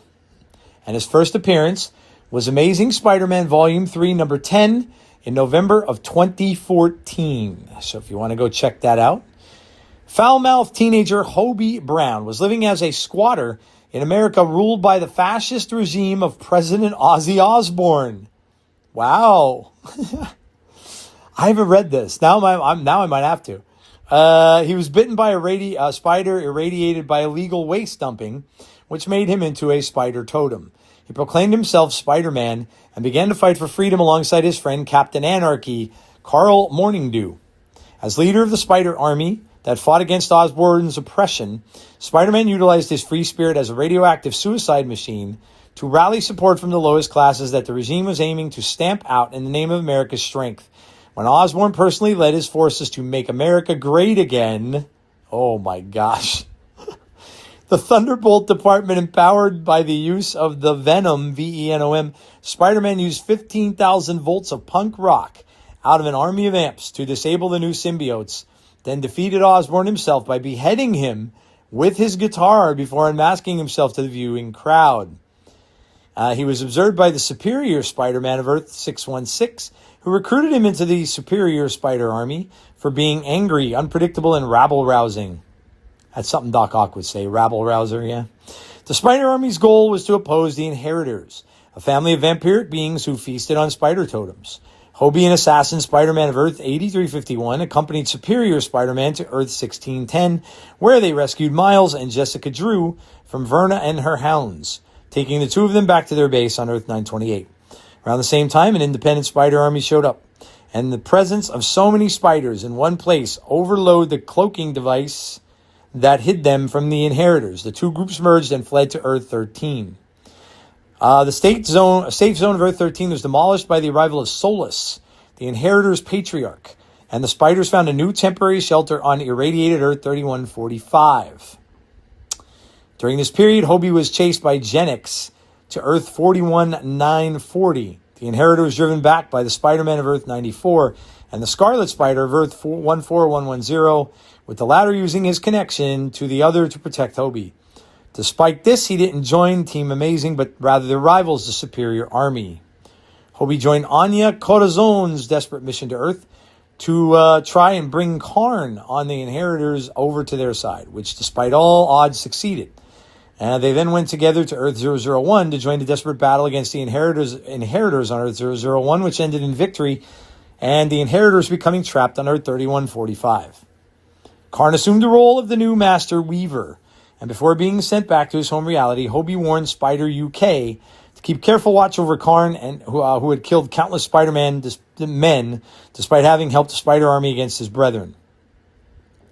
Spider-Man continued to defend New York alongside Captain Anarchy, Hulk, Robbie Banner, and MC Strange, battling Hydra, the UFOs, and the Universal Church of Truth. At some point, he had a falling out with Robbie, who left the street scene and became a solo act. At some point, he joined the Amazing Arachnids to play a baseball match against the Seething Snickers, a team of multiversal Wolverines. Snikters. Spider-Man is recruited by S.H.I.E.L.D. into the Spider-Men, a group of Spider-Man analogs assembled to combat multiversal Sinister Six. Despite his anti-governmental view, Nick Fury was able to broke a deal with Hobie so he would sign the Superhuman Registration Act.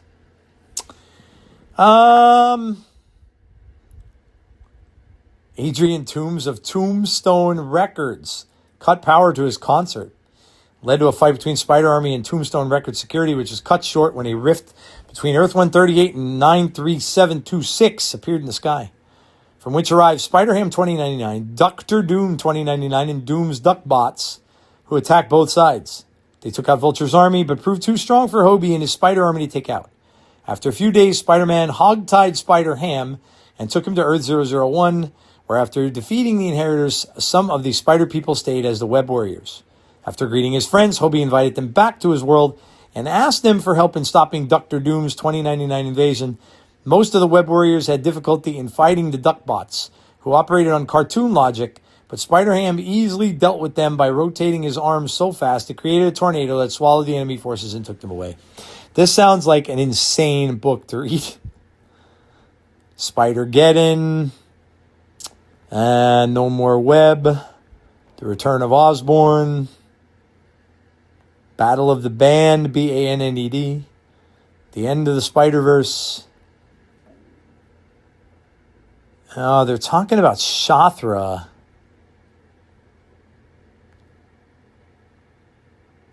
He was later recruited by Miguel O'Hara of Earth 2099, that of course is Spider-Man 2099, and, or Anya Corazon of Earth 616 to join the Spider Society, which he would accept amongst others.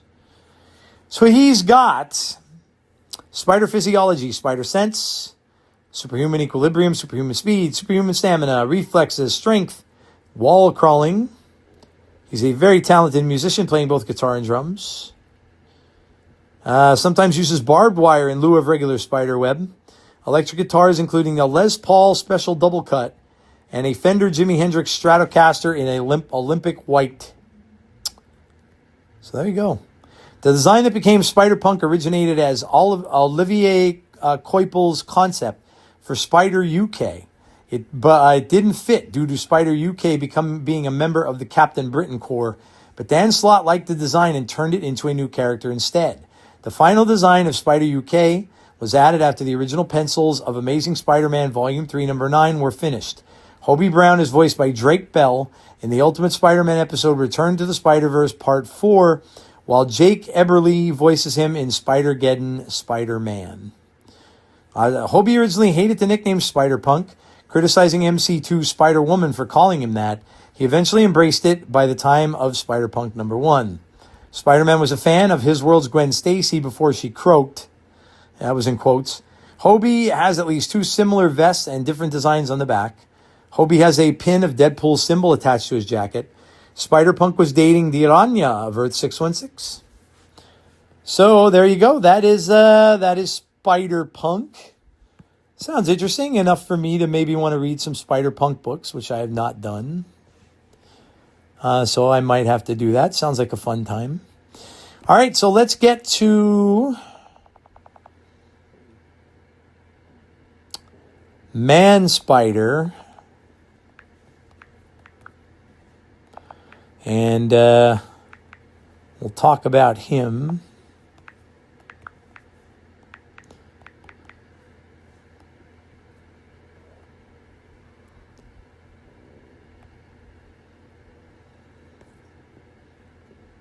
All right, so Man Spider.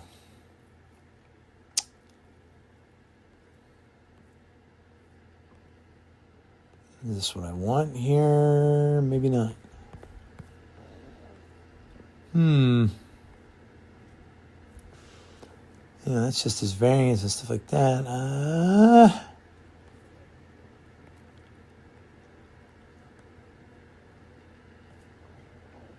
Okay, here we go. Man Spider is the mutated form of Spider-Man, which appears in both the comics and in the 1990s animated series. He was voiced by Jim Cummings in the animated series. During a trip to the Savage Land in Marvel Fanfare 1-4, Peter Parker and Warren Worthington III, Angel, or Archangel, were captured by the Savage Land mutates created by Magneto years before. The mutants' leader, Brainchild, used them as guinea pigs in a machine that devolved them into primordial forms. Spider-Man was transformed into a monstrous man-spider hybrid, and Angel into a griffin-like form.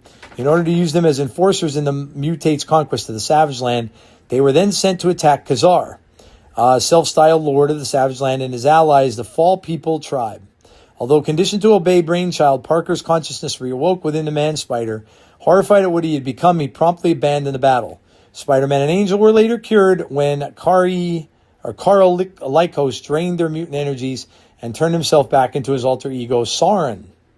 Years later, an encounter with the villain Plant Man saw Spider-Man exposed to a mutagenic pollen, which partially transformed him into a misshapen creature similar to his previous man-spider form. He managed to force Plant Man to hand over the antidote. Plant Man? In the Avengers Dissembled crossover event, Spider-Man encountered an enemy called the Queen, a woman capable of controlling insects and arachnids. She triggered another transformation in him. First, he grew extra eyes and hair covering his body, and second, he changed to a spider-like form, however, with his human mind still intact, and finally he transformed into a giant spider. In that form, he seemed to die, but instead emerged in human form, but with enhanced powers, which he later lost through the rewriting of reality during the One More Day event. It was also in the animated series. Transformation in Man-Spider was not caused deliberately, but as a result of his body mutating further from the original spider bite that gave him his powers. Mutation disease and Spider-Man's quest to get rid of it was the main focus of the second season. After his attempts to ask Professor X and the X-Men for help, developing a cure meet with failure, although he was able to assist them in thwarting a monster created when an anti-mutant scientist named Herbert Landon was exposed to a serum he developed to remove mutant abilities. Spider-Man turned to his friend Dr. Mariah Crawford for aid. Fortunately, his initial attempt to cure himself resulted in him growing the 4 new arms. The accelerated mutation subsequently caused him to mutate into the Man-Spider after fighting the Punisher and a recently mutated Michael Morbius. The mutated Spider-Man retains some of his memories and his emotional responses to seeing his loved ones or people who reminded him of them, but could not communicate with them. He approaches a young red-haired woman who reminded him of his love, Mary Jane Watson, then the real Mary Jane herself, and his attempt to defend his friends Flash Thompson and Deborah Whitman from the now vampiric Morbius were perceived as attacks, causing him to retreat from each incident in despair. He certainly retained Spider-Man's heroic nature, perceiving Morbius and Punisher as threats, though it's implied his human mind was slowly evaporating given Spider-Man's confusion upon returning to normal. Thanks to the collaboration of Kraven the Hunter, who had reformed the Punisher and Dr. Crawford, Spider-Man was returned to his human form, but had to receive special treatments from Dr. Kurt Connors every 24 hours to prevent the mutation from recurring. When the Vulture attempted to drain Spider-Man's youth and power in later adventures, Dr. Connors reprogrammed the device that the Vulture was using to absorb the defective genome that had caused the mutation originally, resulting in the Vulture mutating into Man-Spider. The Vulture somehow managed to permanently get rid of the mutation at some unspecified point before his next appearance at forever curing Spider-Man of the defective genome. Powers and abilities. In the cartoon, Man-Spider was shown spitting acid from his mouth and able to produce webbing from every limb without web shooters. It can safely be assumed that his strength was increased greatly past Spider-Man's already superhuman levels. Although Man-Spider seemed to have regressed to animalistic intelligence and could not communicate verbally, he retained at least some of Peter Parker's memories and feelings for his loved ones, such as Aunt May and Mary Jane, although at one point he confused another redheaded woman with her. And even his heroic nature, as seen when he intervened in Morbius's attack on Flash Thompson and Deborah Whitman, when persistently hunted and attacked by the Punisher. However, he retaliated ferociously and almost killed them several times. When he saw Flash Thompson after Morbius drained him, Man-Spider seemed to be saying "Flash" in his roar, suggesting he could speak. When changed back to Spider-Man, it's implied his mind begun deteriorating after 2 days as he was confused by his surroundings.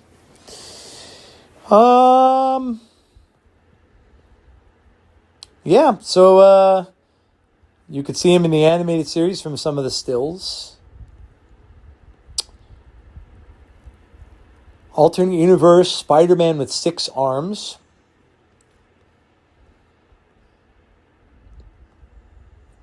A version of Man-Spider was intended to appear in an episode of the 2021 Marvel Cinematic Universe animated anthology series What If, where Spider-Man would grow 6 arms and eventually mutate into Man-Spider. The episode was deemed too dark for the show's target audience and promptly discarded. A still of the 6-armed Spider-Man is still seen in the end credits of the show's last episode. Oh, that's cool. Oh, I would have liked to have seen that. It's too bad that they didn't want to. They didn't end up following it through. But in any case, that is Man-Spider. And last but not least, we're going to go over Superior Spider-Man, which, like I said, I love this story. I thought it was a very cool one.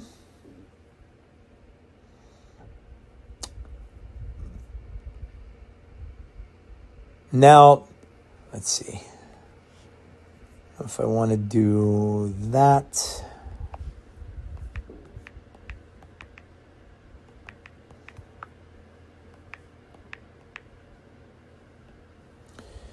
Let's see where.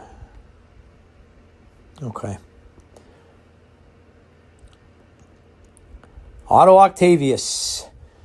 Just when things started to go good for Peter Parker for once, something bad happened. While visiting a dying Otto Octavius, Peter suddenly had his mind swapped. God, I hate that mind swap stuff, man. With Otto's, allowing Otto to live and run around in Peter's body. But just before Peter died, Otto discovered the true meaning of, with great power comes great responsibility. Oh my God. With great power comes... that makes me laugh. Via Peter's harrowing memories. So he decided to live up to Peter's legacy and become the superior Spider-Man. Otto did all he could, but his violent way of punishing criminals quickly drew the ire of everyone around. And while he thought he was doing good, in reality, he was depleting people of their freedom and allowing some people to get away. Eventually forming an army out for revenge led by Green Goblin. The army attacked and Otto realized his mistakes. When it was revealed that Peter's consciousness existed within his body, Otto sacrificed himself, allowing Peter to be the true superior Spider-Man. Otto Octavius was one of the comic variants. Ben Reilly remained Spider-Man. The new Ultimate Universe, Otto Octavius, Superior Spider-Man went back in time. Planet X. He was in a bunch of game stuff. Lego Marvel Superheroes, Ultimate Alliance.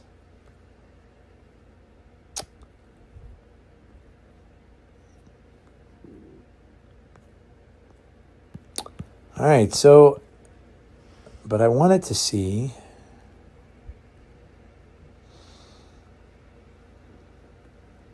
All right, let's go here.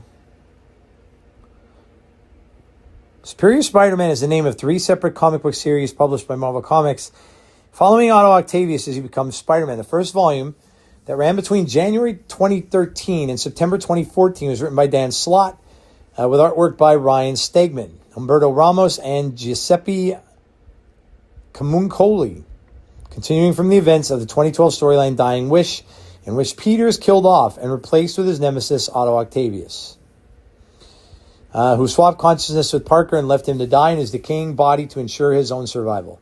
However, Octavius becomes inspired by Parker's dying wish to have a new Spider-Man protect New York City and decides to take on the mantle himself, becoming the self-proclaimed superior Spider-Man, influenced by Parker's mind, which survives within his. Cover of the number 1 issue was in 2013, art by Ryan Stegman. Dan Slott and Ryan Stegman with a creative team. Artist was Ryan Stegman, Humberto Ramos, Giuseppe Camuncoli, and then Mark Bagley got in on it a little bit. Very famous artist for Spider-Man. Series is a continuation, which concluded with Amazing Spider-Man 700. The Superior Spider-Man also crosses over into other Spider-Man titles, such as Avenging Spider-Man and its superseding title, Superior Spider-Man Team Up. In addition to other Marvel titles, the series ends with issue 31, which determined the fate of Parker's mind and was followed up by a relaunch of the Amazing Spider-Man series, which they, by the way, just relaunched again. Let's see. Volume 1 was called My Own Worst Enemy. After Peter's death, at the Dying Wish storyline's climax, Otto Octavius implanted his mind into Peter's body, determined to prove himself superior by being both a better superhero and person than Parker ever could be. Octavius earns public acclaim when he defeats the Sinister Six. Unbeknownst to Octavius, he is subconsciously held back by Parker's consciousness, which still exists within his body. Buried underneath Octavius' own intent on stopping the villain and reclaiming his life, Peter proves unable to influence Octavius in any more than the slightest of ways. Octavius inadvertently causes himself to share Peter's genuine love for Mary Jane. When his old Sinister Six teammate Vulture resurfaces, Octavius attempts to convince Parker's old friend Harry to give up crime. Upon the discovery that the Vulture employs children as henchmen, Otto brutally takes the Vulture down, blinding him in the process. Vulture's remaining henchmen are taken down by Green Goblin. With his merciless reputation growing, Octavius focuses on increased efficiency, developing thousands of spider bots that patrol the city for him while returning to college as Parker to complete his doctorate. In turn, growing close to his tutor, Anna Marie Marconi. Otto locates escape killer Massacre, whom he then executes publicly to prevent further murders. So he's very brutal Spider-Man. A troubled mind, his decision to execute Massacre sets ill with his teammates in the Avengers, and they bring him in for questioning after a brutal beating of pranksters Jester and Screwball. Avengers test failed to expose Octavius' mind swap. Otto uses a brain scanner to treat a young girl's brain injury, then uses the device in himself to discover Parker's presence within his mind. Mental battle ensues between himself and Parker. Octavius defeats him, then seemingly eliminates Peter by erasing his memories. Police Captain Yuri Watanabe questions the officers present during the Massacre killing. An autopsy reveals Massacre was unable to fire a gun and was shot point blank, confirming Yuri's suspicions. The Green Goblin hacks the Spider-Bot's tech to allow his followers to bypass detection. Former Vulture henchmen torch Mary Jane's nightclub in revenge for an earlier failed attempt. Mary Jane believes Peter will come to rescue her, but is saved by local firemen. Otto becomes closer with Maria Marconi. The Green Goblin declares himself the Goblin King as his army grows. No escape, necessary evil. So there's a lot here.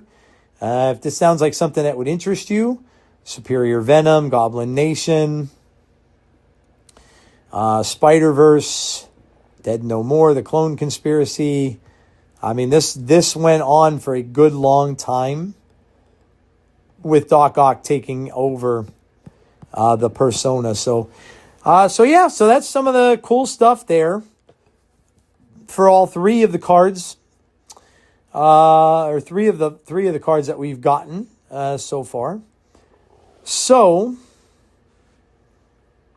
let's go into the Marvel Unlimited app. Ooh, Werewolf by Night, Blood Moon Rise. Michael Giacchino. Oh, wow. Michael Giacchino was the one who directed the Werewolf by Night. And he's got his own comic now. Oh, that's awesome. And it's a horror book. Ooh. Well, I know what I'm reading later. Wow, that's cool, dude. All right, so let's look up each one of these fellas here. And let's start with the Superior Spider-Man. And like I said, that story went on quite a while, so you will see a lot of books with him. Yeah, Superior Spider-Man 2023 to present. So he's got a comic series right now. Originated in 2013-2014. That went 33 issues. Superior Spider-Man Returns. Team Up. Superior Spider-Man Annual. Inhumanity from 2014. Superior Spider-Man 2018-2019. Superior Foes of Spider-Man 2013-2015. Superior Avengers. Superior Spider-Man 2023, number 8. Yeah, there's a lot. So if you want to read about this whole thing, You certainly can. And there's a lot of stuff to read. All right, so let's look up Man Spider and see what we got as far as stuff you could read in the Marvel Unlimited app right now.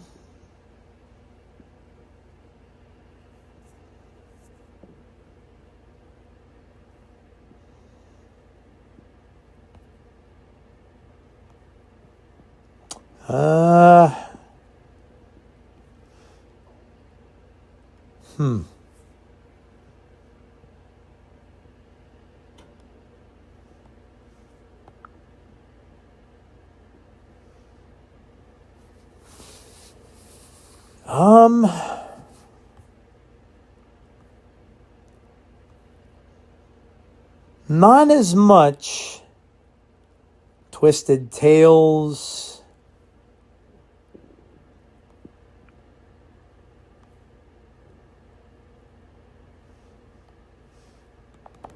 Let's see if I type it in a different way.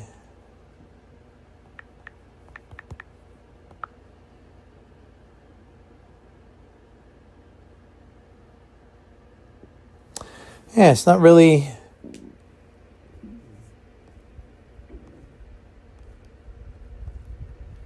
It's not really coming up the way I want it to.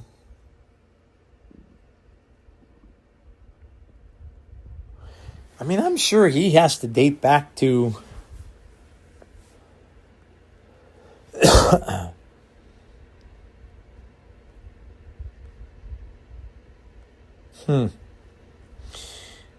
Yeah, not having too much success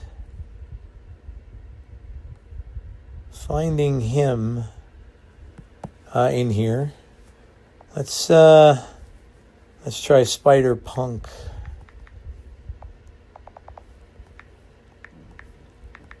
Because these are the ones I'm going to be curious about reading.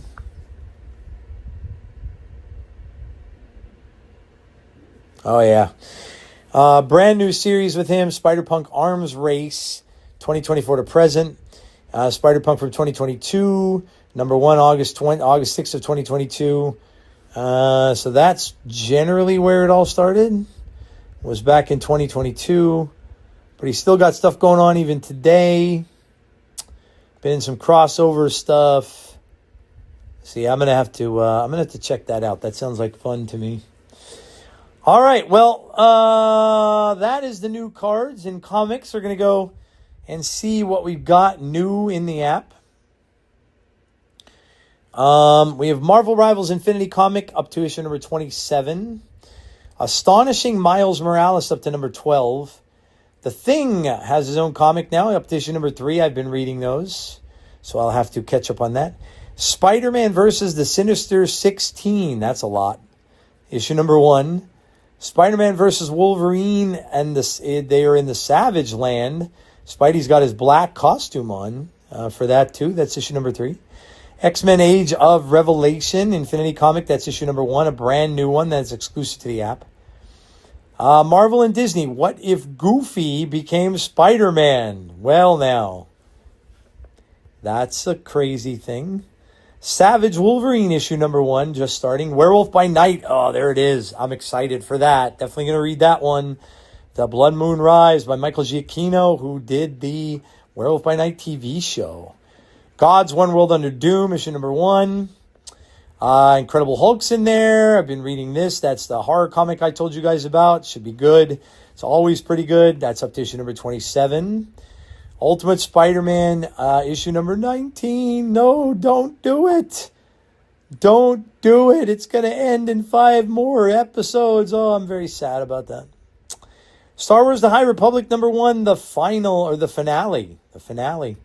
That takes place before the Star Wars times, like way back in the Dawn of the Jedi.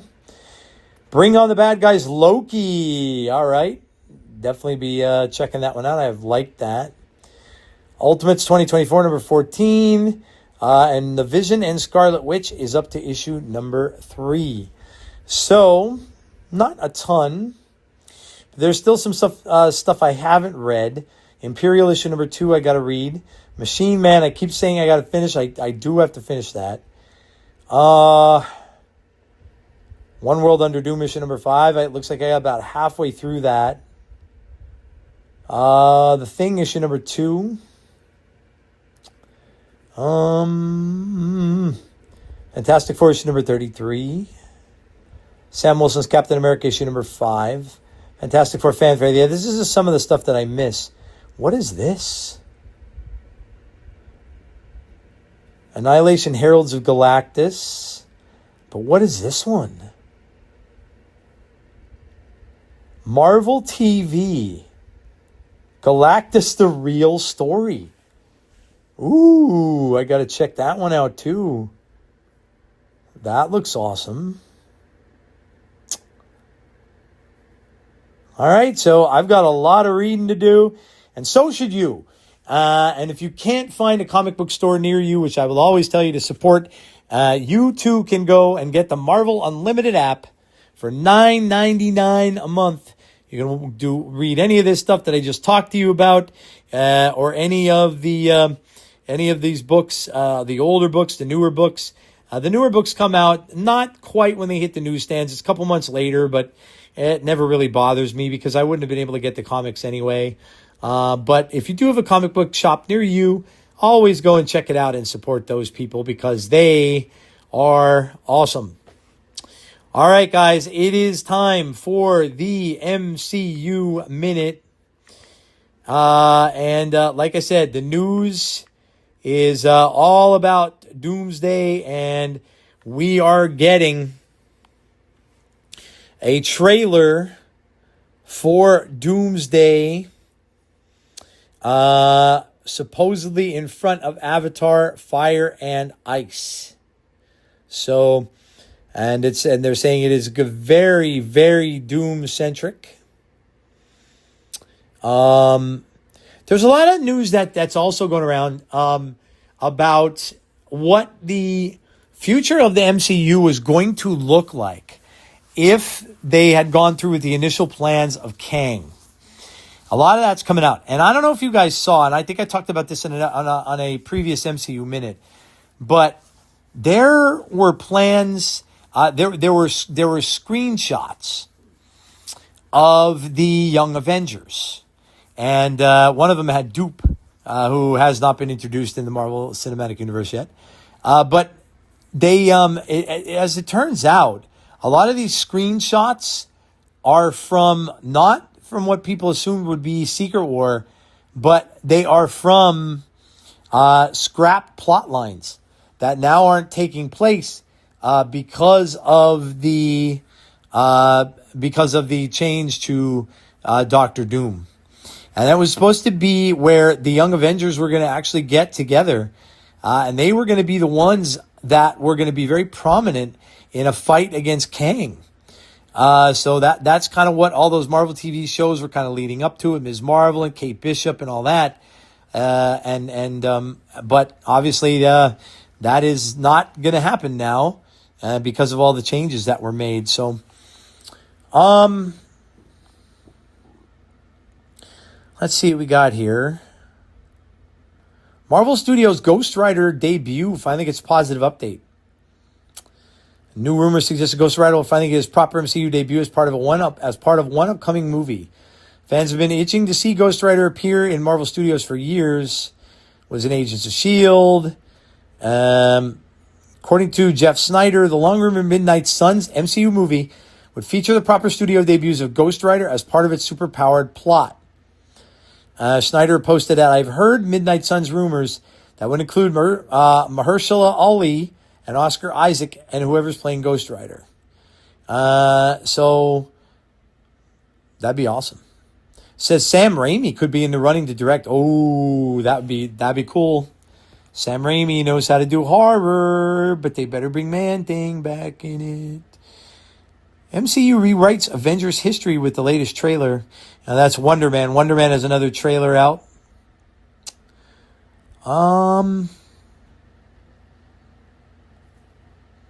It's like David Harbour could be in some trouble, huh?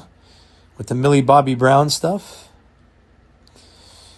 Marvel Studios reverses course, removes one MCU staple from late 2025 slate. Marvel's delay of Wonder Man broke a long-standing MCU trend after many years. Final month of the year will pass without a new Marvel Studios film premiering. Yeah, so they have a lot. They've had a lot of December releases in the past, but they are not going to have that. Let me see what else I have. Not too many things in the articles. But yeah, here's the... so first look teaser for Avengers Doomsday is rumored to be released next month. And of course, it will be in theaters December 18th, 1 week before Christmas in 2026. But yeah, so there were rumors going around that obviously that the ending of the Fantastic Four, that the post-credit scene is going to have a lot to do with it. There is going to be a relationship established between Doom and Franklin Richards. And some people are saying that there's going to be an explanation of why he looks indeed like Robert Downey Jr., which could mean that they're going to go more for like the what if kind of storyline, where, you know, he actually could be a variant of Tony Stark, which would be kind of interesting. They that what if comic is pretty good. It was basically like what if Iron Man and Doctor Doom had switched places. So I don't know. I'm excited for next year in Marvel. I think Spider-Man's going to be awesome from everything I'm hearing about that, and how they're going to go about doing that, and the people that are going to be in it and stuff, and of course Doomsday. Listen, Marvel may have stuff that isn't always great, but they do these big event things really well. I've loved all the Avengers films. I think the event films they do are epic, and they are really, really good. And I have no reason to believe that Doomsday is going to be any different. I mean, come on, we're getting the whole X-Men cast in there. Ian McKellen, Patrick Stewart, Rebecca Romijn, Stamos, like all we're getting all those guys. It's going to be awesome. If they do an Avengers versus X-Men battle, it's going to be amazing. And then Secret War, you know, resetting everything. And if you're doing the Jonathan Hickman story, you're going to have all the universes kind of like intersecting with another. Doom rules over them all. Doctor Strange is his consort, like right-hand man. He's married to Sue and stuff. So it's going to be crazy, man. I think, you know, Secret War is also where the symbiote comes from, so that could play a part in it. But I'm fired up, man. I really think that they're going to be good. And the event films, like I said, are always good, no matter how they choose to do them. Next year is going to be a really, really fun year for Marvel, and the series we're getting too. Wonder Man, I watch them all, but Wonder Man is just going to be. I don't know. It looks like it has some comedy. It looks like it, I'll obviously give it a chance. I've watched every one so far, and some have been bad, some have been good. But then of course you got Daredevil Born Again, which looks like it's going to be awesome. The Punisher special. We have Vision Quest coming next year. And then of course we have Spider-Man. And then Brand New Day. And then of course Doomsday to wrap it all up. But yeah, it looks like there's going to be a lot of fun stuff coming from Marvel next year, and I'm sure Snap will be right there for it as well. Some of these new upcoming seasons will be based off of some of this stuff that we're getting from Marvel. So I think it's going to be a fun year in all that. So all right, so I'm going to go back really quick because I did tell you I was going to see if anybody else answered any of my the poll questions quick that I did not give a shout out to earlier. So I will do that now. And yeah, I did get a couple more. My comic book collection says Sheena would be one of his. So that's, or one of theirs rather. So that's cool, Sheena. And then Jeremiah had said his favorite movie of this past year was Thunderbolts, and that poll is getting wow. It's double the votes now. It's 51 votes, and Thunderbolts is leading 39%. Captain America, poor Captain America, still is 0. First Steps is now at 27, and Superman is in second place with 34. So a lot of people giving Thunderbolts a lot of love there on the poll. So wow, that's cool. I didn't necessarily think. I mean, listen, I told you I loved the movie. I thought it was great. My wife liked it too. So, but I really didn't think that that was going to be the case. So let me go over to Blue Sky. We'll take one last look here, and then we'll wrap this up, and we'll do the Dazzlers lyric for the week. Let me see if I have any more over here. Don't think so.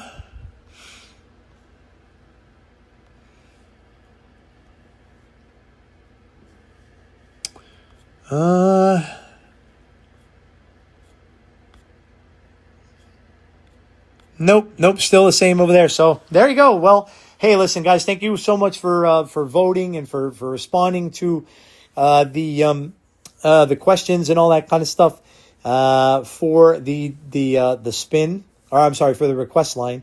And as I always say, if you ever have a question or a topic or any of that kind of stuff for the request line, please let me know. Hit me up on my Discord, and also I'm on Snap Judgments Discord under Snap Decisions. Hit me up on Blue Sky or X, whichever, if you have a suggestion for that segment. I would love to hear it, and love to share it with the rest of the community out there. So, all right, guys, it's time for the lyric challenge, and we're going to close this one up. Remember, like I said, if you see this come out in part 1 and part 2, make sure you check out both parts for the entire story, as you would a comic book, or else you're not going to probably get it. So, all right. So as I said earlier, this is a band that made a lot of waves with the college scene, and then they became just hugely worldwide popular. So, let's see. Let's see which one, because I could really. All right, this should be pretty easy one. This should be a pretty easy one. But I gave you the hint earlier on part 1. But all right, so here we go. This is Dazzlers' lyric challenge of the week for a no prize. All right, here we go.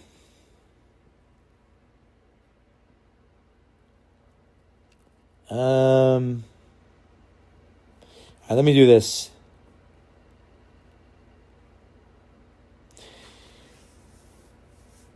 Sleight of hand and twist of fate.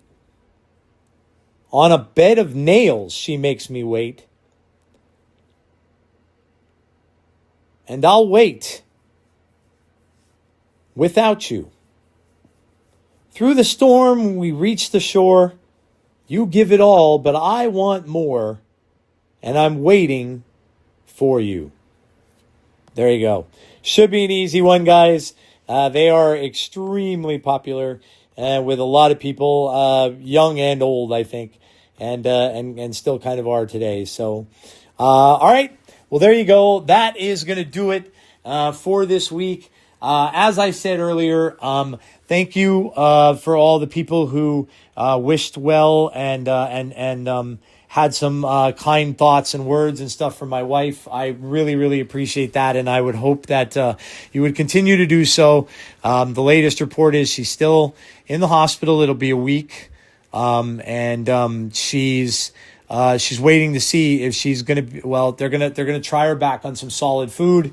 I think tomorrow, and we're gonna go from there. We're gonna see how she responds. and whether or not she gets her pain back after she does eat for the first time in a while. If so, then the option's probably going to be the surgery to clean everything up in there. And if not, and if she responds well to it, then she'll be able to come home and just be careful of her diet and what she eats and stuff like that. So obviously hoping for the latter. And yeah, so I still do have Kier Nimbus and Burb that are kind of waiting very patiently in the wings. They will be on my show as soon as I can get back to a regular routine here a little bit. I will have them both here as well for the future. So appreciate all of you. Thank you so much for being patient and for the well wishes and all that stuff. I really appreciate it. We need it. And thank you all for listening wherever you may choose to do so, whether it's on Spotify or Apple or any other podcast format. I very much appreciate you doing so and taking time out of your week to do it.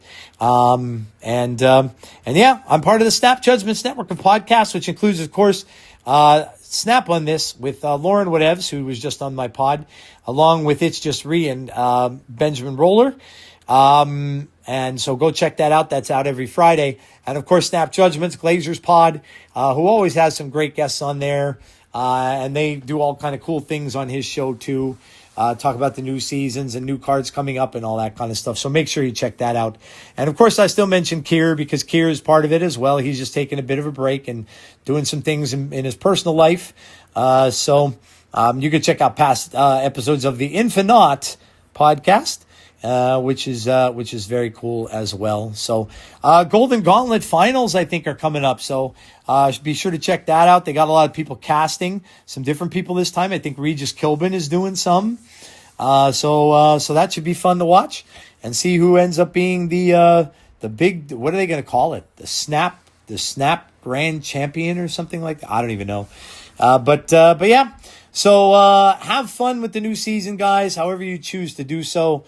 Enjoy Marvel Snap and enjoy some comics. Go out and read some books and tell me what you read. I'd love to know. I'd love to hear if you started on any comics and stuff like that. Maybe because of listening to the show, I would be flattered and would absolutely love to hear it. So that's it, guys, for me. Please stay safe. Be kind to one another always.